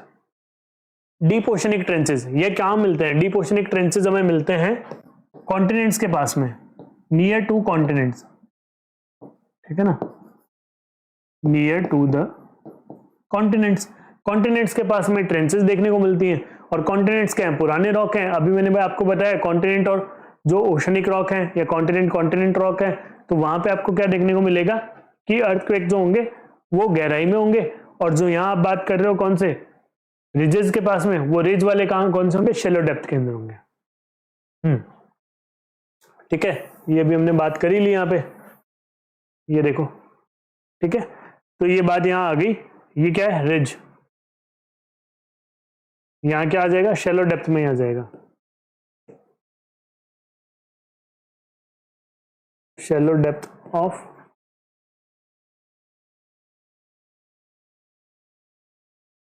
ठीक है। अर्थक्वेक की जो डेप्थ होती है वो बहुत कम होती है। ये मिड ओशनिक रिज का एग्जांपल है जो हम पहले भी बात कर चुके हैं। ओशनिक क्रस्ट है, ये कंटिन्यूअसली यहाँ पे जो रिज बन जाती है, यानी यहाँ से मैग्मा बाहर आता रहता है, मैग्मा बाहर आके यहाँ पे एक्सपैंड होता है, और मैग्मा जैसे जैसे एक्सपैंड होता रहता है नया नया यहाँ पे हमारे पास में रॉक बनने लग जाता है। और यही रॉक हम क्या देख रहे हैं? ऐसा तो है नहीं कि फिर इसका मतलब तो सर ये है कि सारी जगह रॉक रॉक होकर के यहाँ पे तो बहुत ज्यादा सी फ्लोर जाना चाहिए था। बैलेंस चलता है हर चीज का। कैसे कि देखो, जो नया ओशनिक क्रस्ट बना कॉन्टिनेंट के पास में जाकर के क्या हो रहा है? सबमर्ज भी हो रहा है ना, कन्वर्जेंस हो रहा है इसका, यहाँ पे अंदर जा रहा है ये ना। तो इस तरीके से क्या हो रहा है? सबमर्ज होते जा रहा है कॉन्टिनेंट और ओशनिक जो रॉक है उन दोनों का। तो इस वजह से ये रॉक इसके अंदर चला जाएगा, फिर से यहाँ पे नया कंटिन्यूसली बनता रहेगा। तो जो जितना है ना लैंड मास हमारे पास उतना ही है। देन हम बात करें, देखें किस तरीके से ओशन फ्लोर जो है उसका एक्सपेंशन हुआ है। ओशन फ्लोर के एक्सपेंशन के अंदर क्या हुआ था? तो जो लिथोस्फेयर है, लिथोस्फेयर के अंदर कंटिन्यूसली ये क्या है? जो मैग्मा है, मैग्मा का यहाँ पे कंटिन्यूसली प्रेशर लग रहा है, प्रेशर लग रहा है, उसकी वजह से यहाँ पे क्या होगा? ये पूरा रीजन जो है थिन हो गया, आसपास के रीजन से थिन हो गया है। अब यहाँ पे थिन हो गया, कंटिन्यूसली ऊपर की तरफ प्रेशर लग रहा है। अब धीरे धीरे क्या होता जाएगा? यहाँ पे एक रिफ्ट क्रिएट होने लग जाएगा। रिफ्ट क्रिएट होने का मतलब क्या है? थोड़ा सा यहाँ पे क्रैक्स आने स्टार्ट होंगे। उसके बाद में क्या हुआ कि ये मेंटल अपवेलिंग धीरे धीरे ऊपर की तरफ जो इसका मैग्मा का प्रेशर लगता रहेगा, मिलियंस ऑफ ईयर्स तक जब प्रेशर ऐसे लगता रहा, तो उसके बाद में क्या हुआ? यहाँ से सेपरेशन होना स्टार्ट हो गया, रिज बन गया। और रिज बनते ही यहाँ पे क्या बना कि आपके पास में नया जो क्रस्ट ना वो सामने आ गया, ठीक है। और देखो, ये देखो, सबसे पहली चीज मैंने जो आपको कही, मैग्मा से यहां से क्या हुआ? सॉरी, देखिए यहाँ पे क्या हुआ? ये था मैग्मा, मैग्मा यहाँ पे प्रेशर लगा रहा है, उसके बाद में यहाँ पे रप्चर, ठीक है, थोड़ा टूट फूट होना सा स्टार्ट हुआ। उसके बाद में रिफ्टिंग, यहाँ पे थोड़ी सी रिफ्ट बनना स्टार्ट हो गई, ठीक है, क्रैक हो गया यहाँ पे, थोड़ा ये रिफ्ट बनना स्टार्ट हो गई। उसके बाद में क्या होगा, इसके स्प्रेड होना शुरू हो गया, यानी लावा जो था वो बाहर आने लग गया, लावा बाहर आने लग गया तो क्या होने लग गया, वो स्प्रेड होने लग गया, स्प्रेड होकर के उसका क्या बनने लग गया, एक रॉक बनने लग गया। और जैसे जैसे ये क्या कर रहा है, कंटिन्यूअसली यही काम करते जाए। भाई रिज बन चुकी है, लावा को आने का रास्ता मिला हुआ है, ठीक है, मैग्मा को बाहर आने का रास्ता मिला हुआ है, लावा बनने का रास्ता मिला हुआ है, बाहर आ रहा है, वो बार बार कंटिन्यू, जैसे जैसे वो कंटिन्यू बाहर आता जा रहा है, ये क्या होता जा रहा है, देखो ये वाला जो पोर्शन था ए वाला अब फिर यहाँ पहुंच गया, उसके बाद में यहाँ पहुंच गया, उसके बाद में यहाँ पहुंच गया, ये इसकी डिस्टेंस बढ़ती जा रही ना। पहले तो कहाँ था ये यहाँ था, उसके बाद में थोड़ी सी डिस्टेंस बढ़ी, फिर और बढ़ी, फिर और बढ़ी, ऐसे दूर होते जा रहा है। यानी क्या हो रहा है, नया रॉक आपके पास में बनता जा रहा है, मिड ओशनिक रिज है जो स्प्रेड करता जा रहा है। ठीक है, फिर से बता रहा हूँ, रप्चर हुआ, सबसे पहले क्या हुआ, मैग्मा का यहाँ पे प्रेशर लग रहा था, यहाँ से रप्चरिंग स्टार्ट हो गई, रप्चर होने के बाद में रिफ्टिंग हुआ, रिफ्ट होना है मतलब थोड़ा सा यहाँ पे ब्रेक होना, सेपरेट होना। उसके बाद में यहाँ से क्या है, ये स्प्रेड होना शुरू हो गया, जैसे जैसे मैग्मा बाहर आ रहा है नया रॉक बन रहा है। और उसके बाद में यहाँ पे क्या हुआ, मिड ओशनिक रिज के अंदर आप देख रहे हो कंटिन्यूअसली नया रॉक बनते जा रहा है। यहाँ पे जो नया रॉक बनेगा वो यहाँ नया रॉक बन रहा है, यहाँ नया रॉक बन रहा है, ये धीरे धीरे धीरे धीरे और स्प्रेड होता जाएगा। तो देखो ये जो फर्स्ट रॉक बन रहा है, ठीक है, चलो यहाँ समझो, ये फर्स्ट रॉक बना था, ठीक है, उसके बाद में धीरे धीरे ये फर्स्ट वाला क्या हो जाएगा, आगे एक्सपैंड करके फर्स्ट वाला यहाँ आ जाएगा, ठीक है, यहाँ पे और कुछ नया बन गया होगा, सेकंड बन गया होगा। तो अब देखो ये फर्स्ट वाला और फर्स्ट वाला जो है ना, दोनों तरफ राइट एंड लेफ्ट के अंदर, इनकी एज सेम होगी या नहीं होगी, एज बिल्कुल सेम होगी। सर एक ही टाइम पे बने थे ना पहले ये, ठीक है, इनके अंदर जो कॉन्स्टिट्यूएंट्स होंगे, जो इनके अंदर मिनरल्स होंगे वो सेम होंगे या नहीं होंगे, बिल्कुल होंगे, सारी चीजों में आइडेंटिकल होंगे, बिल्कुल सेम होंगे ये, ठीक है, क्यों, क्योंकि दोनों एक ही टाइम के ऊपर बने हुए हैं। ये दोनों सेकंड वाले एक जैसे होंगे, सेकंड और फर्स्ट हो सकता है एक जैसे हो ना हो, इनकी एज में हमें डिफरेंस देखने को ऑब्वियसली मिलेगा, भाई सेकंड वाला बाद में बना, फर्स्ट वाला पहले बना, तो एज में तो हमें अपने आप से डिफरेंस देखने को मिल रहा है कि भाई ये रॉक ओल्डर है, ये रॉक न्यूअर है ना, यंग है और ओल्डर है, ये चीज हमें देखने को मिल ही रही है। लेकिन हम ये देखेंगे फर्स्ट एंड फर्स्ट ये दोनों बिल्कुल सेम होंगे, इनमें कहीं पे कोई भी डिफरेंस नहीं आएगा। चलिए, These facts and the detailed analysis of magnetic properties of the rocks on either side of the mid-oceanic ridge led Harry Hess to propose his hypothesis known as a sea floor spreading। तो Harry हेस नाम के scientist थे। अब Harry हेस आ गए, किन तीन लोगों की बात कर ली है सबसे ज्यादा, एक तो वैगनर की बात करी 1912 में, फिर 1930 के अंदर हमने किसकी बात करी, होम्स की बात करी, फिर हमने किसकी बात कर रहे हैं अब हम हैरी हेस की बात करें। 1961 में इन्होंने दिया सी फ्लोर स्प्रेडिंग का आइडिया, इन्होंने कहा भाई सी फ्लोर भी स्प्रेड कर रहा है, वो किस तरीके से स्प्रेड कर रहा है, ठीक है ना। हैरी हेस ने क्या कहा, इन्होंने कहा कि सी फ्लोर स्प्रेड कर रहा है, तो सी फ्लोर स्प्रेड करने का इन्होंने पूरा ये कॉन्सेप्ट दिया था और किस तरीके से होता है उसको समझाया था। चलिए, Hess argued that the constant eruptions at the crest of oceanic ridges cause the rupture of the oceanic crust and the new lava wedges into it and pushing the oceanic crust on the either side, the oceanic floor thus spread। ये देखो जो अभी अपन बात करके आए, क्या कहा इन्होंने कि भाई रप्चर होता है, उसके बाद में यहाँ से एक नया लावा जो सामने आता है वो एक नई क्रस्ट बनाता है और पहले वाली को शिफ्ट कर देता है। यहाँ पे रप्चरिंग हुई, ये रप्चरिंग यहाँ पे देखने को मिल रही है। उसके बाद में क्या हो गया, रिफ्ट हो गया, तो ये धीरे धीरे लावा यहाँ पे बाहर आना शुरू हो गया। लावा बाहर आया तो जो क्या होने लग गया, यहाँ पे एक नया रॉक बन गया, यहाँ पे एक नया रॉक बन गया, पहले वाली को शिफ्ट करा दिया, जैसे ही ये कंटिन्यूअसली प्रोसेस आता है तो फर्स्ट तो शिफ्ट होकर के आगे आ गया, ठीक है, अब यहाँ पे फर्स्ट तो शिफ्ट होकर के आगे आ गया, यहाँ पे एक नया रॉक और बनने लग गया, अब ये भी क्या हो रहा है, आगे की तरफ शिफ्ट हो रहा है, ये भी क्या हो रहा है, आगे की तरफ शिफ्ट हो रहा है। ये बात किसने कही, हैरी हेस ने कही। हैरी हेस ने किसमें कही, सी फ्लोर स्प्रेडिंग, उसका जो हाइपोथेसिस था उसमें उसने ये बात कही थी। The younger age of the oceanic crust as well as the fact that the spreading of the one ocean does not cause the sinking of the other made Hess think about the consumption of the oceanic crust। He further maintained that the ocean floor that gets pushed due to volcanic eruption at the crest sinks down the oceanic trenches and gets consumed। Basically इन्होंने क्या कहा, ऐसे तो continuously बनता रहेगा तो सारी जगह तो यही हो जाएगा, है ना, तो ऐसा नहीं होता। फिर हैस ने क्या कहा, हैस ने ये बात कही कि भाई ओशनिक ट्रेंचेस जो होती है ना, जो गहरी गहरी ट्रेंचेस होती है, उन ट्रेंचेस के अंदर जाकर के वो सबमर्ज हो जाता है, ठीक है, ये जाके ऐसे सबमर्ज हो जाता है ना। तो यहाँ पे कन्वर्जेंस और जैसे ये काम होते रहते हैं कंटिन्यूअसली, इधर और इधर ये जाकर के सबमर्ज हो जाता है, ऐसे नया नया बनता रहता है, आगे स्प्रेड होता रहता है, उसके बाद में जाकर के सबमर्ज हो जाता है। ये बात इन्होंने कही थी। ये देखो यहाँ पे एक और डायग्राम, ठीक है, डायग्राम को भर भर के डाले हुए मैंने समझने के लिए। देखो क्या है, मिड अटलांटिक रिज की हम बात कर रहे हैं। मिड अटलांटिक रिज के अंदर क्या था, यहाँ पे जो आपके पास में ओल्डर रॉक, देखो ओल्डेस्ट कब आएगा, ओल्डेस्ट कब आएगा, इस डायग्राम को समझो, वापस याद करो। ये जो यहाँ पे पहले था, इधर वाला जो रॉक है ना, इसको मान लीजिए नाम मैं दे रहा हूँ ए वाला, तो क्या हो जाएगा, स्प्रेड होकर के एकदम कॉर्नर में पहुंच जाएगा, कॉर्नर पहुंचेगा। ये देखो ए यहाँ पहुंच गया होगा, ए तो यहाँ पहुंच गया होगा। रीजन क्या है ए का यहाँ पहुंचने का, क्योंकि ओशनिक रिज है ना, उससे कंटिन्यूअसली यहाँ पे मैग्मा बाहर रहा है, लावा बन रहा है, नया रॉक बन रहा है, तो पहले वाला दोनों तरफ स्प्रेड हो गया। ये लो जी, पहले वाला दोनों तरफ स्प्रेड हो गया, ठीक है। तो यहाँ पे यंगेस्ट, ओल्डर और ओल्डेस्ट, क्योंकि जो ओल्डेस्ट हमें यहाँ पे देखने को मिल रहा है, इसमें सिमिलरिटी होगी या नहीं होगी, कभी तो ये यहाँ पे भी रहा होगा, उसके बाद धीरे धीरे करते हुए स्प्रेड हो गया। तो ये जो ओल्डेस्ट होंगे, ये दोनों क्या होंगे, सिमिलर होंगे, ओल्डर वाले भी सिमिलर होंगे, और ये जो यंगेस्ट बन रहे हैं ये भी सिमिलर होंगे। ओल्डेस्ट की एज सेम, सब कुछ सेम, ओल्डर वाले की भी एकदम सब कुछ सेम, और यंगेस्ट वाले सब कुछ सेम, ठीक है। क्यों, क्योंकि एक ही टाइम के ऊपर बने हुए हैं। इस तरीके से क्या हो रहा है, सी फ्लोर का स्प्रेड हो रहा है। आई बात समझ में? यस। देखिए इसके अंदर भी मैंने आपको सामने यहाँ पे रखा हुआ है, ये रहा मैग्मा,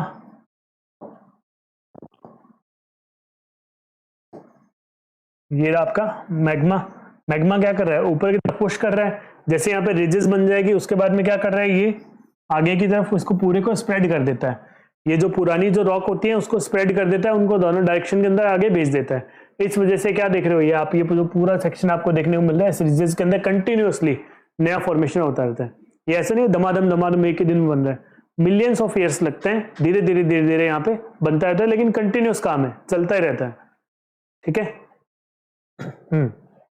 ये देखो, ये क्या चीज है, ये रिजेस हैं आपके पास में, ट्रेंचेस हैं, ट्रेंच लेके आया हूं मैं यहाँ पे आपके पास, मरियाना ट्रेंच है, ये देखो डीपेस्ट ट्रेंच है, ये ओरिजिनल पिक्चर है ये, ठीक है ना। ये ऐसे ट्रेंच आपके पास में, ये ट्रेंचेस होती हैं जिनके अंदर जाकर के फिर वो सबमर्ज हो जाते हैं, जो एक्स्ट्रा आगे बनती जा रही है, स्प्रेड होती जा रही है, कहीं कॉन्टिनेंट के पास चली गई, कहीं पे ट्रेंच आ गया, ट्रेंच के अंदर चली गई, है ना। तो इस तरीके से कंटिन्यूअसली उनका ऐसे सबमर्जन भी होता रहता है। ये ऐसे दिखती है, देखो इस तरीके से ये ट्रेंचेस होती हैं, ठीक है। तो ऐसे आपको ट्रेंचेस दिखती हैं कंटिन्यूअसली, इनका अंदर सबमर्जन और ये काम चलता रहता है, बहुत गहरी होती है। यस, तो ये क्या आ गया भाई, अब ये आ गया, हम जो बात कर रहे थे ट्रेंचेस की, कहाँ कहाँ पे लोकेटेड हैं ट्रेंचेस, उनको अभी हम थोड़ा सा देख लें, दर्शन कर लेंगे फटाफट से। ये देखिए जी, ट्रेंचेस कहाँ कहाँ पे उनकी हम बात कर रहे हैं। तो ये देखिए पूरा जो रीजन था, ये आपका क्या है, साउथ अमेरिका, ये क्या है, अफ्रीका, ये क्या है, यूरोप, वेस्टर्न यूरोप, ठीक है। और ये इधर आपके पास नॉर्थ अमेरिका वगैरह, ये सारा कुछ है ही, इसके बारे में हम ज़्यादा डिटेल में बात नहीं करेंगे। मेन बात कर लेते हैं मिड अटलांटिक रिज की। ये मिड अटलांटिक रिज हमारे पास में यहाँ पे अटलांटिक के अंदर सबसे गहरी, जो दुनिया की सबसे गहरी रिज हमें देखने को मिलती है, ठीक है ना, वो हमें इन सब चीज़ों के अंदर देखने को मिलेगी, पैसिफिक ओशन वगैरह में। सबसे गहरी रिज का नाम क्या है, अच्छा ठीक है, आप कॉमेंट सेक्शन में बताएंगे कि डीपेस्ट रिज जो है वर्ल्ड के अंदर वो कौन सी है, क्या नाम है उसका, आप उसको कमेंट करेंगे। यहाँ मेरे को मिड अटलांटिक रिज में देखने को मिल रही है। इसी तरीके से पैसिफिक के अंदर पैसिफिक अंटार्कटिक वाला सेक्शन आ गया, ठीक है, वहां पे आपको रिज देखने को मिल रही है। ईस्ट पैसिफिक भी आपको देखने को मिल रही है, यहाँ पे चिली के आस में देखने को मिल रही है, साउथ वेस्ट में आपको देखने को मिल रही है, सेंट्रल इंडियन रिज आपको देखने को मिल रही है। इस तरीके से यहाँ पे क्या है, हर जगह पर आपको ऐसे रिजेस देखने को मिलती हैं। पूरे वर्ल्ड के अंदर जितने ओशंस हैं सबके अंदर रिजेस का एक्सपेंशन हो रखा है, और रिज क्या करती है, इस तरीके से कंटिन्यूअसली सी फ्लोर का एक्सपेंशन करती रहती है, ठीक है। यस, तो ये हमने बात कर ली थी, इसको मैं पूरे को समराइज कर देता हूं। क्या हमने अभी सारी सी फ्लोर स्प्रेडिंग के अंदर बात करी है, क्या हमें हैरियस ने सिखाया है, उसको हम एक बार थोड़ा सा फटाफट से रिवाइज कर लेते हैं। यस, तो हैरियस ने बताया था कि भाई जो हमारे पास में कॉन्टिनेंट स्प्रेड होने की बात तो किसने बताई थी, होम्स ने बताई थी। होम्स के बताने के बाद में हमें ये बात समझ में आ गई थी कि ठीक है, मैग्मा जो है उसका ऊपर की तरफ क्या हो रहा है, मूवमेंट हो रहा है। मूवमेंट होने की वजह से यहाँ पे जो रिज बन रही है, उस रिज से क्या बन रहा है, यहाँ पे नया रॉक बन रहा है, और वो नया रॉक कंटिन्यूअसली क्या हो रहा है कि एक्सपैंड होकर के आगे जाता जा रहा है।